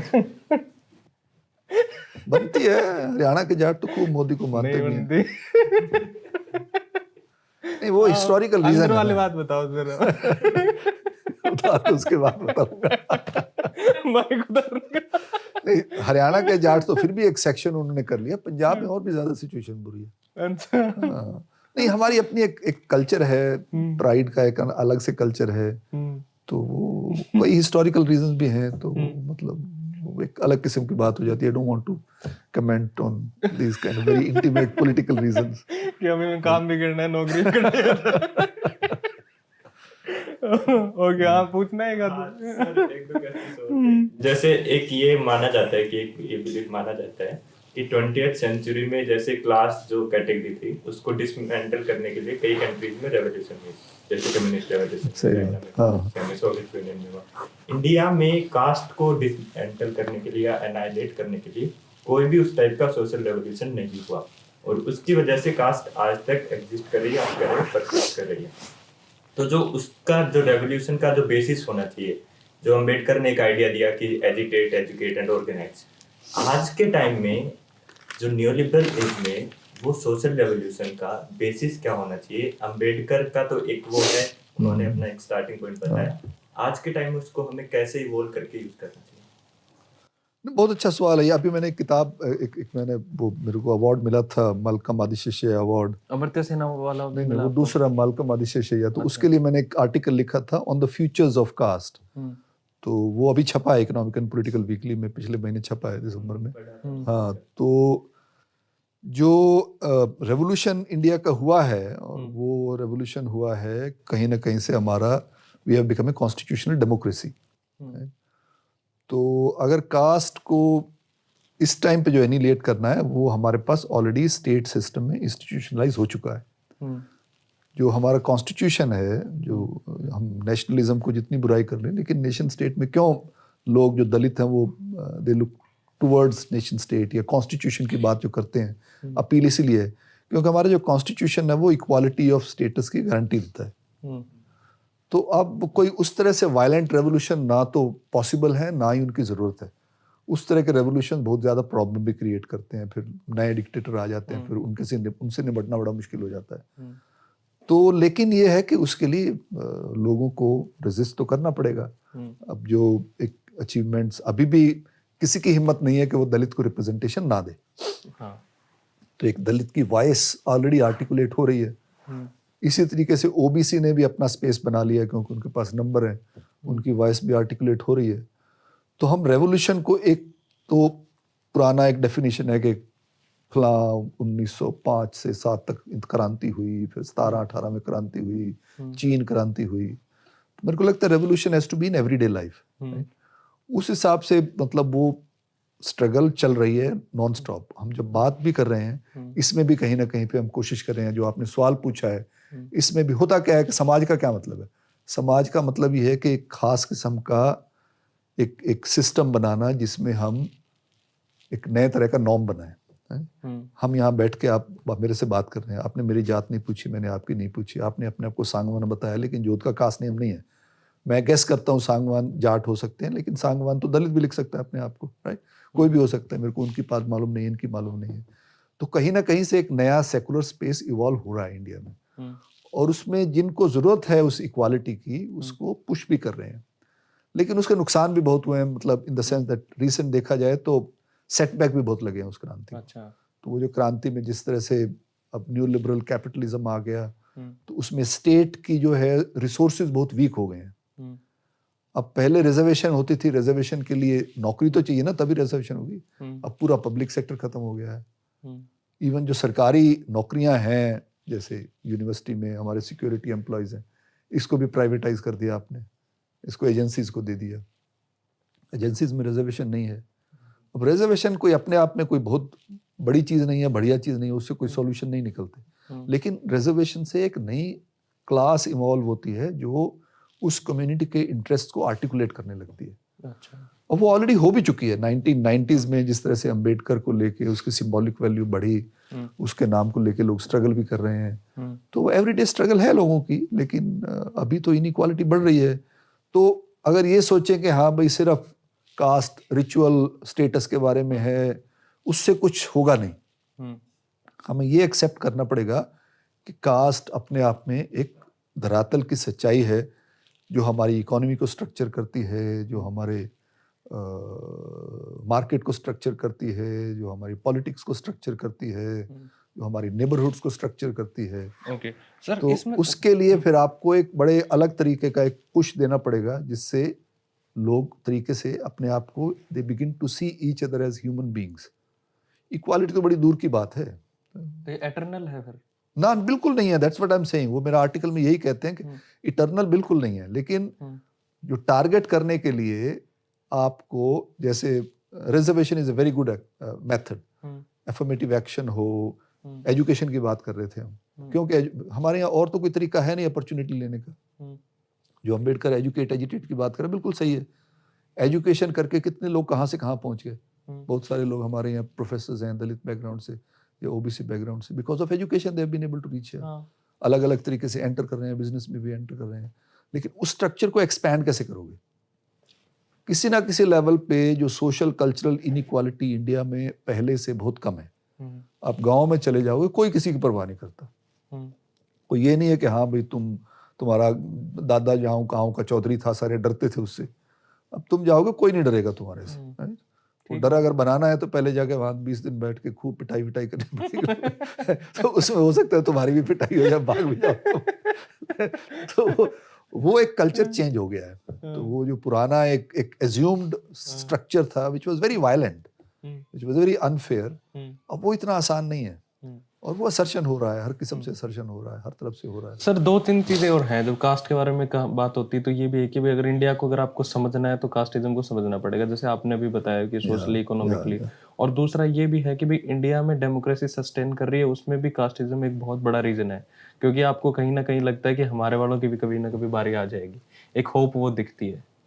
और तो ऐसा एक इसी के साथ में एडजेसेंट में कर दूं, आपने गांव की भी बात करी, तो गांधी का और अंबेडकर का जो आइडिया है विलेज का, वो अलग अलग है, और अंबेडकर गांधी वाले आइडिया को रिजेक्ट करते हैं। तो ऐसा क्यों है सर, उसके बारे में थोड़ा बताओ।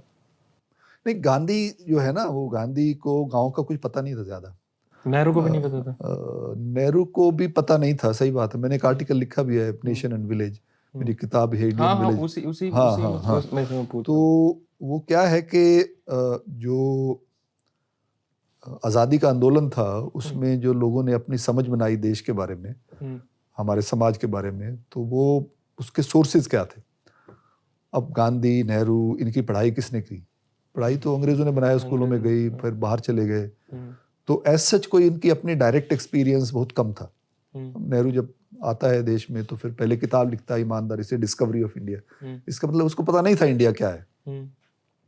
गांधी भी जब वो ऑटोबायोग्राफी लिखता है तो बहुत सारी चीजें बताता है कि जैसे जैसे गया मैं, मेरे को समझ आई चीजों की, अनटचेबिलिटी के बारे में। अब गांधी के दो लेवल हैं। गांधी एक लेवल पे तो ये है कि वो एक यूटोपिया, एक आइडियलिज्म के तरीके वो गाँव की बात करना शुरू करता है कि भाई ये समाज जो है, आधुनिक समाज जो है, जो in post industrial revolution technology oriented West ने बनाया है, उसमें कोई होप नहीं है इंसान के उसके लिए। तो उसके लिए कोई यूरोप के यूटोपियन थिंकर्स को पढ़ता है, उनको रहते स्मॉल यूनिट होना चाहिए। इसी टाइम पे अंग्रेज जो है वो इंडिया को एक तरीके से रिफ्लेक्ट कर रहे हैं, तो this is a land of villages. यहाँ पे कोई शहर नहीं है, यहाँ पे कोई प्रोग्रेस नहीं है, यहाँ पे कोई प्राइवेट प्रॉपर्टी नहीं है, जो बिल्कुल झूठ था। वो जानबूझ के कर रहे हैं ताकि वो ये कह सके हाँ भी हम यहाँ पे आए हैं इनको लूटने के लिए, पर एक्चुअली लोगों को ये बता रहे हैं कि हम लूट नहीं रहे, हम तो इनका भला कर रहे हैं। ये तो बिल्कुल निकम्मे लोग थे, ये तो गांव में रहते थे, गांव में पैदा होते थे, गांव में मर जाते थे। इनका कोई समझ नहीं थी विकास के बारे में, कैसे दुनिया आगे बढ़ती है। तो ये तो हम इनको सिखा रहे हैं कि हाँ भाई अब देखो शहर में आओ, प्राइवेट प्रॉपर्टी लेके आए हैं, तो उससे लोगों का आपस में कॉन्फ्लिक्ट होगा, समझ बढ़ेगी, प्रोडक्टिविटी बढ़ाएंगे। इसमें कितनी सच्चाई लगती है? बिल्कुल झूठ था, सारा झूठ था, 100% झूठ था। 18वीं शताब्दी में, 17वीं शताब्दी में India was more urban than England was. हर जगह पे शहर थे। आगरा कौन सा गांव था? दिल्ली कौन सा गांव था? अमृतसर कौन सा गांव था? अमृतसर को किसने बनाया? गुरुओं ने शहर वसाया। लाहौर कौन सा गांव था? किसी भी एरिया में चले जाओ, आपको हर 50-100 किलोमीटर के बाद एक बड़ा अच्छा शहर मिलेगा, कस्बा मिलेगा। और गांव के मुकाबले तो बहुत ही कम थे, रेयर सारे जो गांव थे वो उसके साथ कनेक्टेड थे। अब हरियाणा के जाटों के पास हमेशा गाय भैंस बड़ी होती थी, जमीन तो बाद में आई ना। गाय भैंस का क्या करते थे, वो दूध निकालते थे, दूध का घी बनाते थे। शहर में जो लोग बैठे हैं वो कहाँ से खाते थे भैया, तो गांव से ही आता था ना। अब यहाँ पे केरला के लोग बना रहे हैं तुम्हारा क्या बोलते हैं उसको, इलायची बना रहे हैं। इलायची को खा रहा है इंग्लैंड का राजा बैठ के, कैसे पहुंचती थी उसके पास। तो ये सारा इंटीग्रेटेड सिस्टम था। जो अभी थॉमस पिकेटी नाम का एक बंदा है, फ्रेंच इकोनॉमिस्ट, जिसने किताब लिखी थी capital in the 21st century. अब उसने दिखाया है मैप के थ्रू, एक डायग्राम बना के, कि until 17th century most of the global wealth was located in this region, India and China. अभी पिछले हफ्ते एक रिपोर्ट आई है ऑक्सफैम की, और उन्होंने लिखा है कि अंग्रेजों ने during their rule in India they extracted wealth worth $68 trillion. God. $68 trillion. अब यहाँ से हमारे पैसे निकाल के लेके गए वो, उससे उन्होंने अपनी डेवलपमेंट की, वो डेवलप्ड कंट्रीज बन गए, हम अंडर डेवलप्ड हो गए। तो सारा का सारा झूठ था। तो ये तो जो किपलिंग वाला व्हाइट मैन, प्रिसाइजली वो व्हाइट मैन बर्डन जो है वहीं से आता है। हाँ, तो वो अपने आप को लेजिटिमाइज करने के लिए कर रहे थे। तो गांधी को इन सब कॉम्प्लिकेटेड हिस्ट्रीज का कोई पता नहीं था। अच्छा। तो उसको लगा ये गांव की बात कर रहा है अंग्रेज। उसको जरूरत नहीं थी ना, वो एक रोमांटिक तरीके से उन्होंने एक नया इमेजिनेशन बनाया कि हाँ हिंदुस्तान गांव में रहेगा, गांव अच्छी जगह है, सब एक दूसरे से प्यार करेंगे। लेकिन जब गांधी गांव में जाता है तो फिर सारा कहता है ये आती है तो अंदर जाओ तो पहले तो रूढ़ी दिखाई देती है, गाली देने का हाँ वहाँ तो गंदी गंद है, वहाँ तो अनटचेबिलिटी नहीं, लिखता है गांधी, मैंने कोट किया आपने उसमें, इतनी तो रूढ़ी है, इन लोगों को तो बिल्कुल समझ भी नहीं है। तो लेकिन वो एक और भी कारण है जो विलेज की बात करते हैं कि सारे के सारे जो नेशनलिस्ट हैं वो शहरी हैं, उनको गांव से कोई मतलब नहीं है, तो उनको भी समझाने की कोशिश कर रहे हैं। तो गांधी का जो आइडिया विलेज का है बड़ा रोमांटिक सा है। अच्छा। जो अंबेडकर है उसने भोगा है, हालांकि अंबेडकर भी शहर का ही था, वो भी नहू में पढ़ा था, उसका बाप भी मिलिट्री में काम करता था, लेकिन वो रेलवे स्टेशन पे आता है तो वहाँ पे वो पता लग जाता है उनको महार, तो उनको कोई ले जाने के लिए तैयार नहीं, उनको कोई गांव स्कूल में पानी नहीं पिलाता, होटल देने के तैयार नहीं, वहाँ पे घर देने को तैयार नहीं उसका, जो जब आता है वहाँ पे काम करने के लिए बड़ौदा में। तो वो उसका एक्सपीरियंस अलग है। तो वो समझता है कि जो मेरे लिए होप है वो वेस्टर्न स्टाइल डेमोक्रेसी में है, जहाँ पे इंडिविजुअल सिटीजनशिप की बात हो। तो गांधी जो है वो गाँव को एम्पावर करना चाहता है, वो सोचता है कि गाँव में कम्युनिटी रहती है, सारे राइट्स दे दो। अब अंबेडकर को लगता है कि गाँव में अगर कम्युनिटी को राइट दे दिए तो ये तो सांगवानों का गाँव है, चौधरी वहाँ पे सांगवान है, सांगवानों की आबादी तो 25% है, लेकिन सारी जमीन उनके पास है। तो सांगवान के जब गाँव के नाम पे जब गाँव को पावर जाएगी, वो एक्चुअल जाएगी सांगवान को, और सांगवान के सबसे बड़ा दुश्मन लोकल दलित है, लोकल दलित को उसको रखना है अपना स्लेव बना के। तो Ambedkar obviously didn't like this. तो Ambedkar was absolutely right. He wanted, individual citizenship, and that's why they were disagreement with each other. Okay. तो वो हरियाणा में कहते हैं वही बात है कि गांधी पढ़ा हुआ था, अंबेडकर कढ़ा हुआ था। बिल्कुल सही बात है, बिल्कुल सही बात है, यही तो बात है ना। वो आप कहते हो जाट सिंपल होते हैं। वो जो लोकल विजडम है एकदम से इतने सिंपल तरीके से, honestly this is such A kind of और वही बात है, सारे जो गांव का जो चौधरी है जिसने ये बनाया होगा वो भी अनपढ़ होगा, लेकिन ये पढ़े लिखों से भी ज्यादा समझदारी की बात है। एक स्लोगन बना दिया आपने, वो आप 25 किताब के बाद पढ़ने समझ आएगा जो आपको 2 लाइन में समझ आ गया। सर पर ये इसमें बहुत काउंटर चीजें, जैसे आपने कही, आपने गांव को वैसे बताया कि बेवकूफ हैं, पढ़े लिखे नहीं है, तो किपलिंग भी तो यही कह रहा है कि नहीं है वो पढ़े लिखे लोग हिंदुस्तान के। मैं कह रहा हूँ ये सब झूठ था। नहीं, पर जब आप जाके देखते हो तो सच्चाई है वहां पे, गंदगी है। नहीं, आप ही ने कहा ना अभी, गंदगी शहरों में कम है। नहीं ये मुनीरका में चले जाओ, चले जाओ, या बसंत कुंज में चले जाओ। नहीं, बात वो नहीं है, गंदगी नॉट विलेज और शहर, वो पूरा ही तो सिस्टम ही तो वो है। Precisely that's what I am saying. पढ़े लिखे लोग नहीं है तो नहीं है सर, वो सच्चाई है। कहाँ थे पढ़े लिखे लोग? मैं कब कह रहा हूँ पढ़े लिखे लोग थे? मैं ये कह रहा हूँ कि गांव एक स्टैटिक एंटिटी नहीं था। जब अगर 15वीं शताब्दी में यहाँ पे जाट आके जमीन को यहाँ पे खेती करनी शुरू करता है अलग तरीके से, पूरा जंगलों को साफ करके यहाँ पे एग्रीकल्चर डेवलप करता है, तो बदलाव हुआ ना उससे। आप ये कहें कि हाँ भी एंशियंट टाइम से ये लोकल कम्युनिटी बैठी थी, इसके अंदर ना तो कोई बाहर आता था ना जाता था। अब वो सो कॉल्ड एंशियंट कम्युनिटी आपकी 14-15वीं शताब्दी में जाट आके उसको पूरा रिस्ट्रक्चर कर देते हैं इस रीजन को, पूरे विलेज का और पूरा स्ट्रक्चर ही चेंज कर स्ट्रक्चर ही चेंज कर देते हैं। तो वही तो मैं कह रहा हूँ, अब ये डेविड लडन को पढ़िए, वो पूरा का पूरा एक हिस्ट्री बता रहा है इस रीजन की। और यहाँ की जब एग्रीकल्चर डेवलप होती है तो शहर भी डेवलप होते हैं। एग्रीकल्चर का असर शहरों में भी जाता है। मैं ये नहीं कह रहा कि गाँव में सब ठीक ठाक है, ये सब गलत है, ये दोनों झूठ है। अच्छा। वो प्रोसेस है और वो ऐतिहासिक प्रोसेस सारी दुनिया में ऐसे ही है। फ्रांस के गाँव कंट्री साइड भी ऐसे ही इवॉल्व हो रही थी। कुछ बाहर से आ रहे थे, कुछ खेती करना शुरू कर दिया, कहीं पे क्या फसल होती है क्या नहीं होती, कोई कुदर से आ रहे। हमारे आधे से ज्यादा जो सब्जियां हैं, ये चीजें जो उगाते हैं, ये यहाँ की थोड़ी है, ये सारी दुनिया से आई हुई है। टमाटर वगैरह भी, टमाटर, मिर्ची, आलू, पता नहीं गेहूं होता था कि नहीं होता था, गेहूं तो शायद होता था। हाँ हाँ, प्रिसाइजली। तो ये सारा ट्रेवल कर रहा था और इंडिया वाज नॉट इंसुलेटेड। तो that's the point I am making. So it's not question of हाँ भाई ये तो सब लिबरेटेड था, ये सब गंदा था। गंदा तो सब कुछ था। तो गंदा तो पोरबंदर भी था जो गांधी का। तो शहरों में भी अनटचेबिलिटी थी, शहर भी कास्ट के बेस्ड थे। शहर कौन सा कास्ट फ्री थे। ओके सर, आपने जो विलेज लाइफ वाली बुक लिखी है उसमें आपने लास्ट में मेंशन किया है कि village life will lives on. आपको नहीं लगता कि धीरे धीरे जैसे गांव से लोग जा रहे हैं छोड़ के तो शहरों में बस रहे हैं तो गांव धीरे धीरे उजड़ जाएंगे, या फिर एक मिथ है भी, सच्चाई भी है, मिथ भी है, इन द सेंस दैट गांव बिछड़ भी रहे हैं। गांव अब देखो, अगर जो डेटा शो करता है ना, 2001 और 2011 के बीच में शहरी आबादी काफी बढ़ती है, गांव की आबादी भी बढ़ती है, जो गांव का टोटल नंबर है वो भी बढ़ता है। इसका मतलब क्या है कि नए गांव भी बस रहे हैं। अभी एक नैरेटिव बना है अर्बनाइजेशन का कि दुनिया का विकास होता है वो शहरीकरण के थ्रू ही हो रहा है। तो ये एक वेस्टर्न सच्चाई है।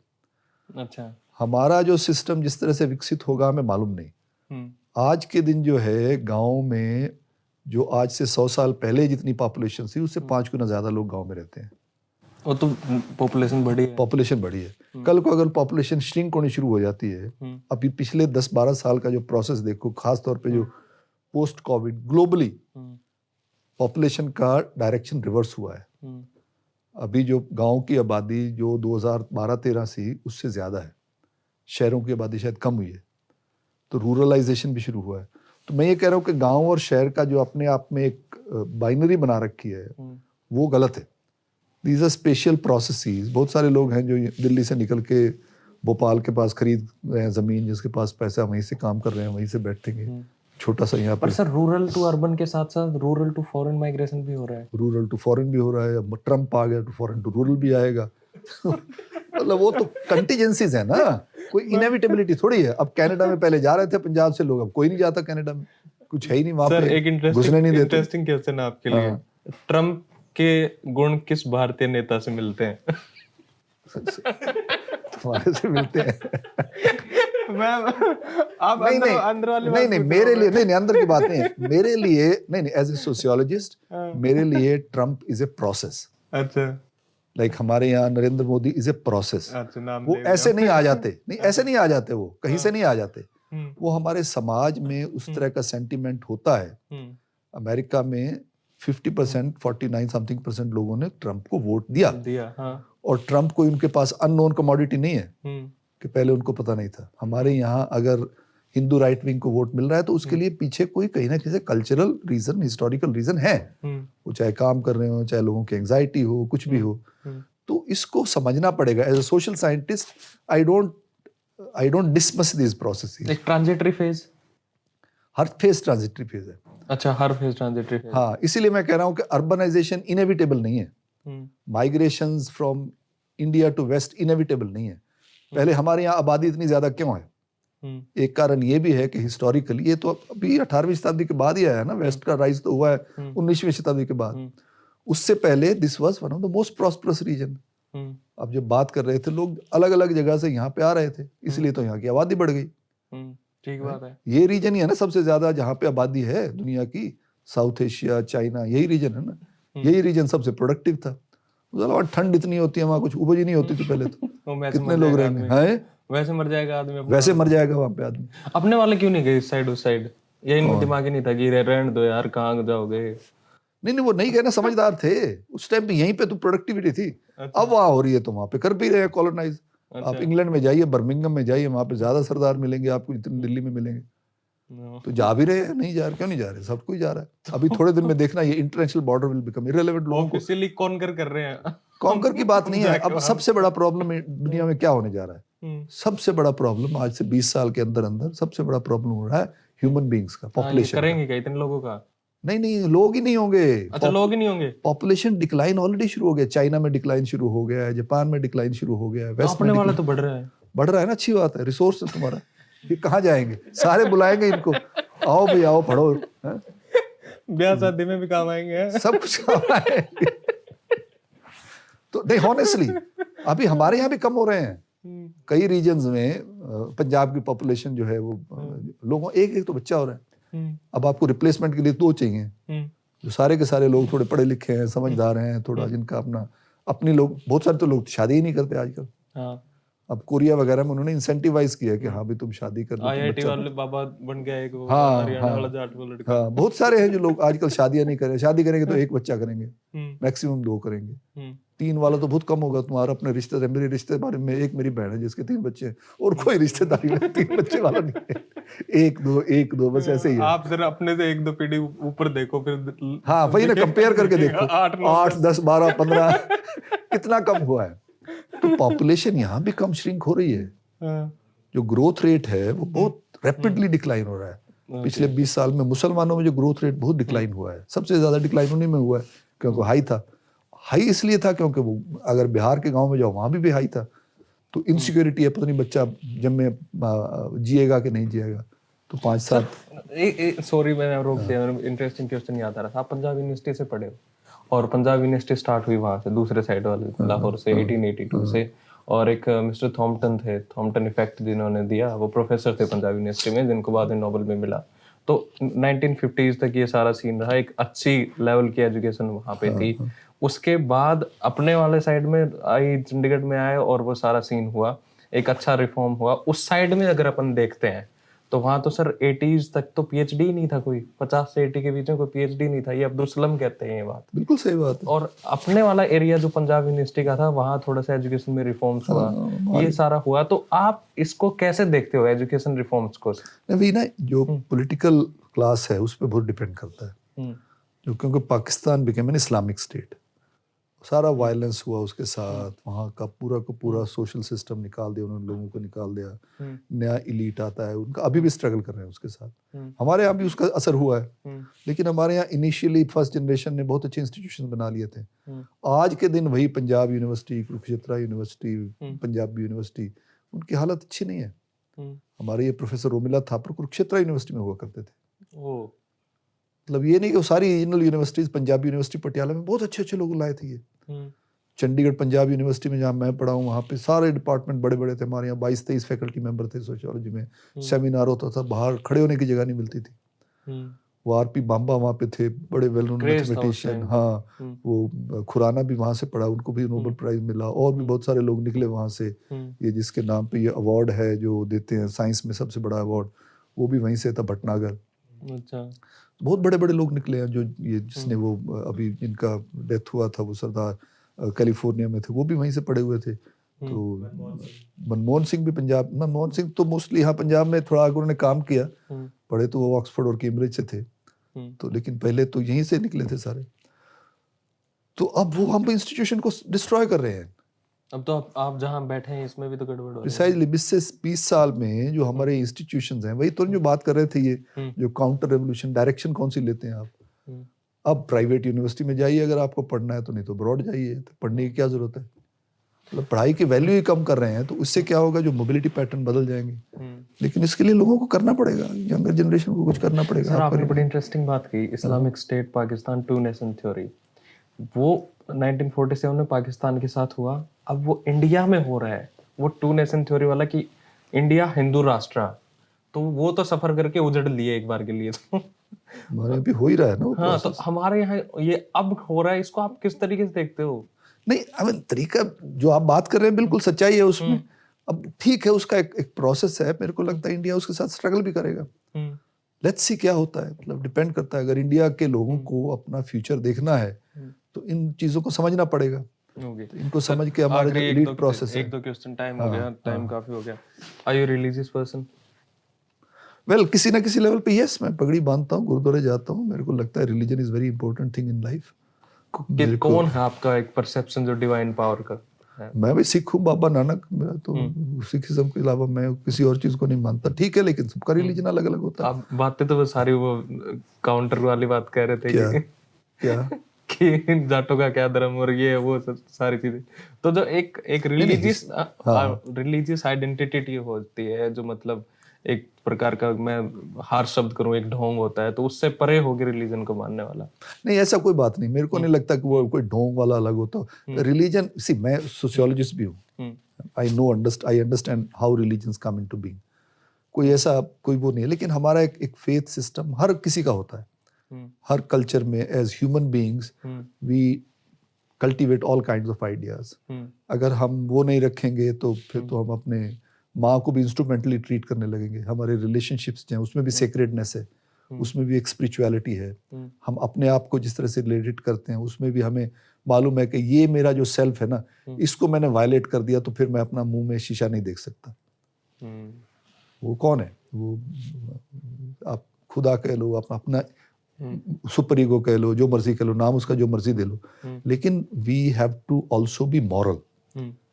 We are instrumental. हमें पैसा कमाना है, अमीर बनना है। जो मैं पहले बात कर रहा था कि हाँ भाई, मैं जब गुरुद्वारे को चंदा देता हूँ तो मेरे को दिल में वो नहीं लगता कि ये पैसे नुकसान हुए। मेरे को लगता है, गिल्ट भी होता है, पहले भी देना चाहिए था। लगता है कि ऐसा ले गए मेरा पैसा। पर एट द सेम टाइम तो कहीं ना कहीं से एक मॉरल फाइबर की जरूरत है। अब ये इंस्टीट्यूशंस काउंटर प्रोडक्टिव भी हो सकते हैं किसी कॉन्टेक्स्ट में। वही इंस्टीट्यूशन जो आपने कहा कि इस्लामिक स्टेट की बात आएगी, अगर रिलीजन एकदम से जाके हर चीज को डिक्टेट करने पड़ेगा, वो रिलीजन थोड़ी होता है। फिर तो वो जो जिन्ना था या हमारे जो लोग हिंदुत्व की बात करते हैं, वो रिलीजियस लोग थोड़ी हैं। क्या डेफिनेशन होगी फिर उनकी? वो तो पॉलिटिकल रिलीजियोसिटी है ना। अच्छा। वो जो अभी जो हिंदुत्व की बात कर रहे हैं, that is a political Hinduism. वो खुद कहेंगे हमारा हिंदू रिलीजन अलग है, लेकिन ये politically we have to be Hindu. Way of life Hindu होना चाहिए। कम्युनलिज्म नहीं हो गया फिर? बिल्कुल है। मतलब कम्युनलिज्म अपने आप में बड़ी यूजलेस टर्म है, उसका कोई मतलब नहीं बनता। लेकिन बहुत स्ट्रॉन्ग वर्ड है इसके लिए। नहीं नहीं, मैं कह रहा हूँ इट अंडरस्टेट्स। वो हर किसी को कम्युनलिज्म कह देंगे तो मतलब जो आदमी, ये जो है पॉलिटिकल जो चीज़ होती हैं उसमें पावर पे डिपेंड करता है। ओके। अब यहाँ पे जो अब हिंदुत्व की बात करते हैं because of numbers and various other things. अब मुसलमान अपने आप को डिफेंड करने की कोशिश कर रहा है तो उसको अपनी मुस्लिम कम्युनिटी की भी ज़रूरत पड़ती है। वो कोशिश करते हैं किसी तरीके से ना रिएक्ट करें, कम रिएक्ट करें। अब उन कम्युनलिज्म उन सबको एक ही टर्न पे रखेगा। ये तो मैं नहीं करूँगा वो। मेरे को लगता है कि हाँ भाई, ये एक बैलेंस ऑफ पावर है। किस तरह से एक नई आइडेंटिटीज इवॉल्व हो रही हैं, कंसोलिडेट हो रही हैं। उनके कई इफेक्ट्स हैं। मतलब अलग अलग तरीके से उनको इंटरनली भी स्ट्रगल करना पड़ेगा उसके साथ। ओके सर, 70 करोड़ लोग इस देश में खेती करते हैं और चीटिंग हो रही है उनके साथ में। कभी वो हिंदी में ही उनके शब्दों में कहूँ, लाभकारी हो पाएगी उनके लिए खेती? नहीं नहीं, मेरे को नहीं लगता लाभकारी हो। आई मीन लाभकारी इन द सेंस दैट खेती जो है, एक तो ये है कि 70 करोड़ लोग खेती से साथ जुड़े हैं। हाँ, जुड़े हुए हैं, सॉरी, करते हैं। हाँ, खेती करने वाले जो हैं, एक्टिव करने वाले, वो काफी कम है, अभी कम रह गए हैं। अब खेती का ये है कि उनका भी एक कहीं ना कहीं से एक डिफीट हुआ है। एक ग्लोबल इकोनॉमी जिस तरह से विकसित हो रही है, वो टेक्नोलॉजी सेंट्रिक हो गई। अर्बन मिडिल क्लास के पास सारी पावर आ गई। गांव की कोई परवाह नहीं करता। उनको लगता है गांव तो हमारा वो हो गया है, ड्रैग हो गया है, मेरे टैक्स के पैसे से मेरे को उनको चंदा देना पड़ रहा है। अब वो भी सब झूठ है। ऐसा कुछ गाँव के लोगों को इतना कोई, जितना इनको कॉर्पोरेट लोगों को मिलता है उतना तो नहीं मिलता। उनको कुछ भी नहीं मिलता, उनको थोड़ा सा मिलता है। लेकिन ये ग्लोबल प्रॉब्लम भी है। मतलब लोग समझ भी रहे हैं इसको। ये नहीं है कि कई जगह पे लोग समझ गए हैं कि वो डाइवर्सिफाई कर गए हैं, खेती का मार्जिनलाइजेशन हो रहा है। तो होप तो बहुत कम है इसको। ओके। आखिर में सर, आप एक क्वेश्चन तेरा भी मैं पूछ लेता हूँ बस एक। आपने बताया नहीं जाट कहाँ से आए थे? नहीं, मैं कह रहा हूँ ना, वेस्टर्न नीचे से आए थे। नीचे से पर्टिकुलरली बताओ सर थोड़ा। मेरे को मालूम नहीं है, मैंने इतना काम नहीं किया, लेकिन जो मैंने थोड़ा बहुत पढ़ा है कि ये फ्लो आता है। कोई लोग सेंट्रल एशिया से बोलते हैं, इधर से आए, किधर से आए। हर्डर्स थे, ये थे, वो सारे ऐसे ही होते थे पहले। मतलब हर्डर्स होना कोई बुरी बात नहीं है। अच्छी बात नहीं, वो नहीं है। धंधा ही नहीं था कुछ। कोई हाँ काम ही नहीं था, कोई पेस्टोरल इकोनॉमीज थी, कुछ एग्रेरियन इकोनॉमीज थी। पेस्टोरल इकोनॉमीज वाले जनरली ज़्यादा मोबाइल हुआ करते थे। पेस्टोरल इकोनॉमी वाले जो हैं वो स्टेट से दूर रहते थे। तो अब उनको अपने आप में जाट का आइडेंटिटी कैसे हुआ, ये 14वीं-15वीं शताब्दी से शुरू होता है। पर खोखर जो लोग थे वो तो सर लाहौर में 11th सी यही ना, ये जो अभी आइडेंटिटीज बनी है ना, ये इनिशियली क्या था, किसके साथ इंटरेक्ट करते थे। अब पता नहीं, अगर हमारी फैमिली का कोई ना कोई इंसेस्टर ईरान से आया हो, तो ईरान में तो हो सकता है उस टाइम इस्लाम हो ही ना, उससे पहले से ट्रैवल किए हों, फिर आके बैठ गए कहीं पे लालपुर में, कोई इधर से आया, कोई उधर से आया, कोई लड़ाई झगड़े हुए, किसी ने किसी के साथ शादी की, कोई किसी को भगा के ले गया, उसके बाद फैमिलीज बने। मतलब ये इस तरह से कोई इसेंशियलाइज नहीं कर सकते। ये नहीं करते कि सांगवान, जाट, ये सब चीज़ें ये आज से 25,000 साल पहले से चली आ रही है। तो ये सब चीज़ें रिसेंट हैं। ये जो है आइडेंटिटीज बनती हैं, कब वो अपने आप को जाट कहने लगते हैं। जाट का मतलब क्या है? जटकी, जट। जट का मतलब बेसिकली खेती करने वाला, गांव में रहने वाला। When does it become an identity which is treated like caste? Anybody would be ये तो जटकी, जटकी काल कर रहे हैं। तो पंजाबी में कहते हैं जटकी का मतलब है रस्टिक, गांव वाली बात कर रहे हैं। समझदारी की बात नहीं कर रहे। हाँ, जो अर्बन मिडिल क्लास वाले कहेंगे। तो फिर वो जट, उसमें प्राइड लेना शुरू। फिर वो कुछ कम्युनिटीज बन गए जिनके अपने किनशिप नेटवर्क्स बन गए। उसी किनशिप नेटवर्क्स में फिर वो रोटेट करने लगे। वो खाप कह लो हरियाणा में, पंजाब में बिरादरीज बन गई।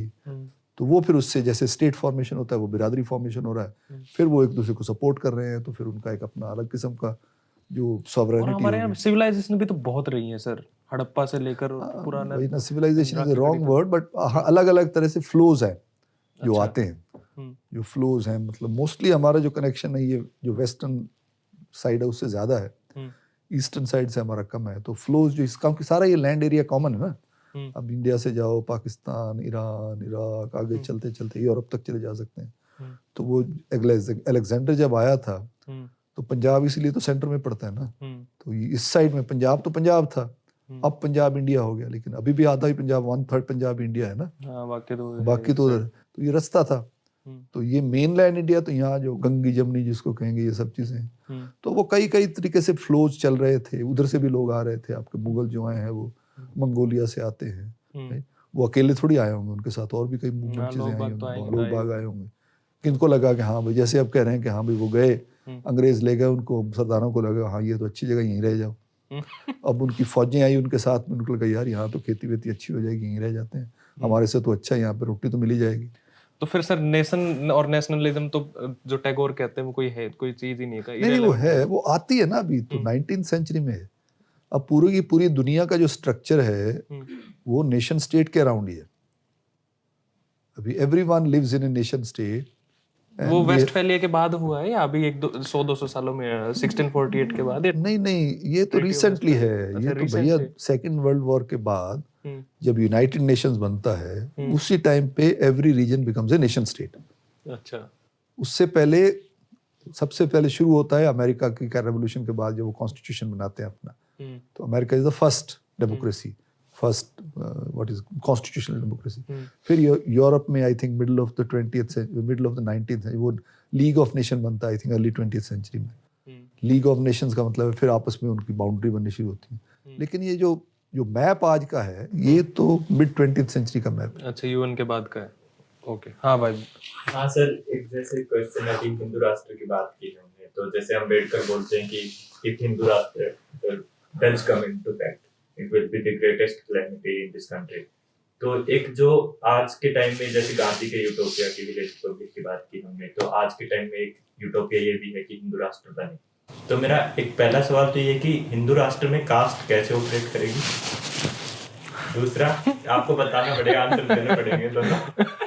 आपने कहा कि नौकरी नहीं कर रहे हैं, प्रोसेस समझते हैं एक तरीके से। तो आज के टाइम में जैसे जो सब क्लासिफिकेशन ऑफ SC ST हो रहा है, या फिर जो कास्ट सेंसस का भी हो रहा है, या फिर मतलब कास्ट को यूज किया जा रहा है कि आप कास्ट को तोड़ो, जैसे SC भी एक होमोजेनियस कैटेगरी में, उसमें आप डिवाइड क्रिएट करो और ताकि आपको पॉलिटिकल बेनिफिट मिले। तो ये जो प्रोसेस हो रही है कास्ट के साथ, क्या ये हिंदू राष्ट्र की तरफ लेके जा रही है? सी, दो वर्ड है, एक हिंदू है, दूसरा राष्ट्र है। अब ये दोनों एकदम से मॉडर्न कैटेगरीज है। जब हिंदू राष्ट्र की बात करते हैं, राष्ट्र के बाद जो नेशन की बात करते हैं, राष्ट्र का मतलब नेशन की बात करें ना, a country of the Hindus, country for the Hindus. अब पाकिस्तान भी जब देश बनता है उसको अपना एक कॉन्स्टिट्यूशन बनाना पड़ता है।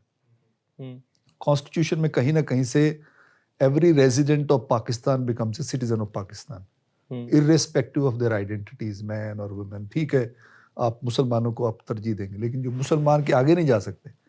आप ये नहीं कहते कितनी बार तुम नमाज करते हो, उसके बाद ही तुम्हारे कौन सी जात से आते हो तो उसके बाद।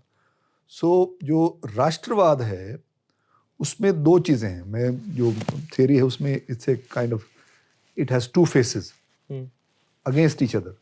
एक साइड में राष्ट्रवाद के थ्रू ही नई लाइफ बन सकती है, मॉडर्न लाइफ जिसको बोलते हैं, सिटीजनशिप बन सकती है। तो अब उनको वो अगर हिंदू बनाना है, नया हिंदू बनाना है, तो उसके लिए कास्ट खत्म करनी पड़ेगी। Theoretically speaking, every Hindu has to be equal, right? In order to achieve that, you have to actually then dismantle Hinduism, because Hinduism is founded on the idea of caste. So it's a contradictory situation, right? अब वो कैसे, इसीलिए वो समझ नहीं पा रहे हैं, खुद भी उनको समझ नहीं आ रही। I don't think they understand it. अब एक साइड में आरएसएस कहती है कि हमें कास्ट का कोई मतलब नहीं है, अभी सब हिंदू हो गए। सब हिंदू हो गए तो हिंदू क्या है? हिंदू बनने के लिए कोई उसके थियोलॉजिकल सिस्टम चाहिए ना। अब क्या थियोलॉजिकल सिस्टम है? हम तो कहेंगे जी बाबा नानक ने बोला था सबको इक्वल है, मानस की जात सब एक के पहचान वो। तो अब जो हिंदू धर्म का स्टार्टिंग पॉइंट, उनका मनुस्मृति के प्रति क्या वो है? मनुस्मृति बड़ा क्लियरली बोलता है कि जो ये जो है दो वर्ग है, ब्राह्मण और क्षत्रिय, ये है रूलिंग क्लास। बाकी सारे के सारे जो है इनके सेवक हैं, स्लेव हैं इनके लिए सेवा करनी पड़ेगी। अब उनकी पोजीशन मनुस्मृति पे क्या होगी? कभी उन्होंने जब मनुस्मृति को कोई आग लगाता तो बड़ा गुस्सा आता उनको। अब वो सब चीजें कॉन्ट्राडिक्शंस हैं उसकी, मैं ये कह रहा हूँ। अब वो बाकी जो किस तरह का वो पॉलिटिकल प्रोसेस, उसमें मेरे को मतलब I can't give you my opinion, right? So I have an opinion as a citizen. I would not want to be part of any theological nation state. कल को खालिस्तान बनता है उसके भी मैं अगेंस्ट रहूंगा अगर वो थियोलॉजी की बेस्ड है। मेरे हिसाब से सिखी is anti territorial nationalism. Okay. Right? Territorial nationalism is also a 19th 20th century phenomenon. Future में कोई उसका कोई मीनिंग नहीं रहता। तो कोई अगर कोई खालिस्तान की बात करता है तो सबसे पहले तो वो जब मानस की जात सब एक के पहचान, वो जो फाउंडेशनल प्रिंसिपल है सिखिज्म का, उसी को वायलेट कर रहा है। अगर खालिस्तान बना रहे हो तो उसमें फिर सिखों को तरजीह दोगे कि नहीं दोगे? फिर खालिस्तान का मतलब क्या हुआ? मतलब ही नहीं बनता कुछ। सो वही है कि हिंदू राष्ट्र बनाने के लिए पहले तो आपको रिकन्फिगर करना पड़ेगा। अगर हिंदू सिटीजन है तो फिर आपको प्रॉब्लम क्या है? मुसलमान से क्या प्रॉब्लम है? अगर सिटीजन ही है तो वो भी कहेंगे आरएसएस कहें नहीं, हमारे को कोई प्रॉब्लम नहीं है। आज का उनका कंडीशन है, वो मान ले, हम पीछे मिले थे कुछ मुस्लिम एलिट्स, वो मान ले कि हाँ भैया हिंदू राष्ट्र है, उसके बाद रहें, आराम से रहें, काम करें। तो ये अपने आप में ना इतनी कोई सिंपल चीज नहीं है। ठीक है, पॉलिटिकल लेवल पे स्लोगन देने के लिए तो अच्छी बात है, तो लेकिन इंटेलेक्चुअली अगर उसके साथ एंगेज करना है, हिस्टोरिकली एंगेज करना है, पॉसिबिलिटीज को देखना है, तो it's not that simple. Okay. और सर जैसे एक ये आपने अभी कहा कि जो अंबेडकर ने पार्टी बनाई रिपब्लिकन पार्टी, उसका मतलब कास्ट तो कोई बेसिस था ही नहीं। और अंबेडकर क्रिएटेड इनइक्वालिटी की भी बात करते हैं कि एक जो कास्ट का जो एक पिरामिडिकल स्ट्रक्चर है उसमें जो सबसे बॉटम है उसके अलावा कोई भी कास्ट अनप्रिविलेज नहीं है एक तरीके से, क्योंकि हर एक कास्ट के पास नीचे कोई है। तो इस माहौल में, इस ग्रेडेड इनइक्वालिटी के स्ट्रक्चर में, जो एकेडमिक्स में देखें, जो हमें ग्राउंड में देखें, तो काफी अनट्रेंच्ड है गांव में, जैसे आपने विजिट किया होगा। तो जैसे उस माहौल में आज के टाइम में जैसे कांसीराम ने भी ट्राई किया, फिर मायावती ने भी ट्राई किया, ग्रेडेड इनइक्वालिटी के कॉन्टेक्स्ट में एक जो वर्टिकल जो कोलिशन होना चाहिए कास्ट में, जो अमंग लोअर कास्ट होना चाहिए, जो दलित कम्युनिटी जो और भी रिलीजन में है, वो हो पाएगा जो पॉलिटिकल? या बिल्कुल सही, बहुत अच्छा सवाल आपने पूछा। ये मैंने एक जो आर्टिकल मैंने लिखा था ना, making of the Dalit political agency beyond हिस्सेदारी, तो बेसिकली जो कांशीराम ने जब बात शुरू की थी तो वो इस चीज को समझ गया था कि भाई ये कास्ट, ना तो कास्ट से हम एस्केप कर सकते और ना ही हमारे पास नंबर्स हैं। जो वर्ड बहुजन वो लाया था, इसलिए लाया था, लेकिन बहुजन को सब्सटेंटिव कैटेगरी बनाने के लिए, जिसके साथ लोग अपने आप को आइडेंटिफाई करने लगे कि भाई मैं भी बहुजन हूँ, वो भी बहुजन है, ये भी बहुजन है, उसके लिए बहुत जद्दोजहद चाहिए, उसके लिए मोबिलाइजेशन चाहिए। हुआ क्या, उसके बाद जब पावर आ गया मायावती के पास, उसने उसको इंस्ट्रूमेंटलाइज कर दिया।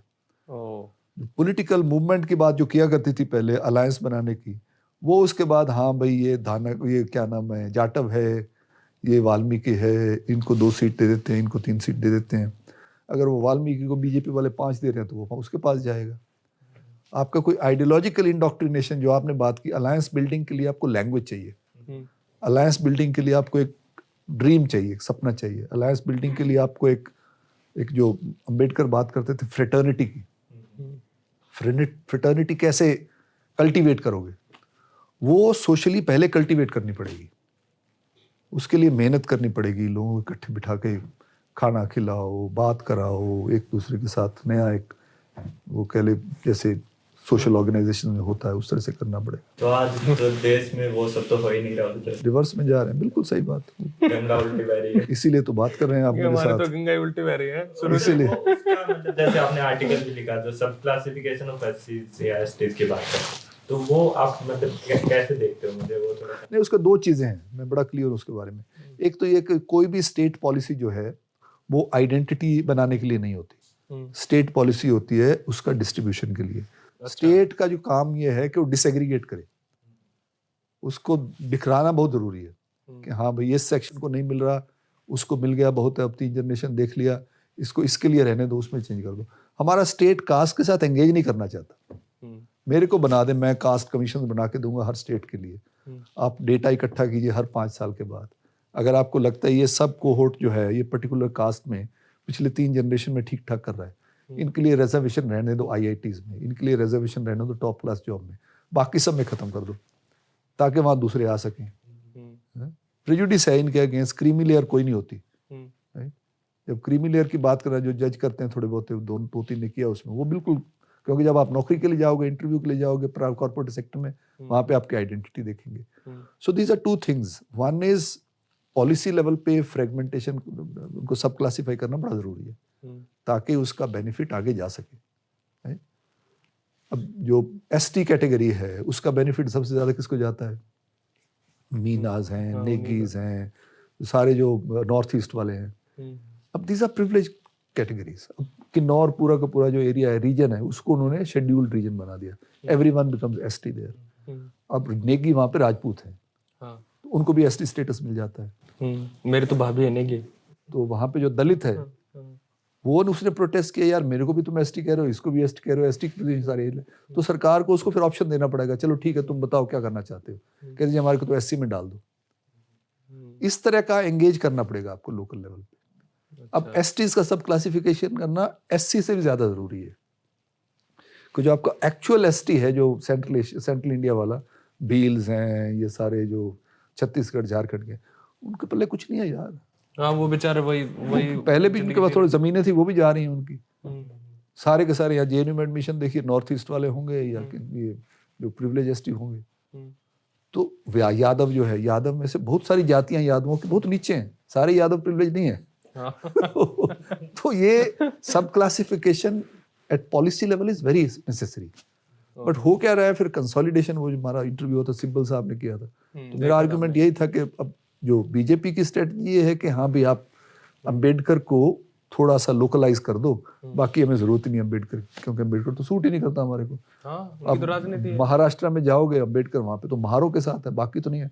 आप फोकस ही नॉन महार पे करो, वो हर जगह यही कर रहे हैं प्रिसाइजली। तो वही तो पॉलिटिक्स उनकी, तो वो पॉलिटिकल लेवल पे वो फ्रेगमेंट करेगी फर्दर एससी कैटेगरी को, लेकिन उसका आंसर आपको सोशल मूवमेंट्स में मिलेगा। हमारे पास ना तो स्टेट करेगा, स्टेट तो उसी का स्ट्रक्चर है वो, तो सोशल मूवमेंट्स अगर उठते हैं, लोगों को समझ आनी शुरू हो गई, तो सब कुछ बदलना शुरू हो जाएगा। ओके सर, देन मेरा एक सवाल ये हाथ नहीं मिलाने देंगे मेरे को।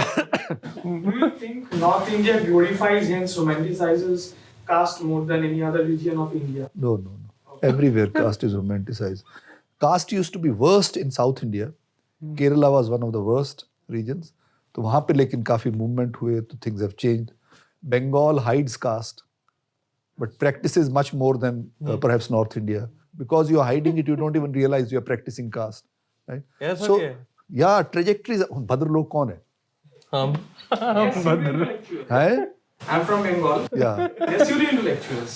Pseudo intellectual. But precisely. No, I'm saying they hide caste. They don't want to talk about caste because they are worried if we talk about caste, our monopolies will be seen as monopolies rather than achievements of our being superior, competitive. हाँ, तो अलग अलग reason की अलग अलग dynamics हैं.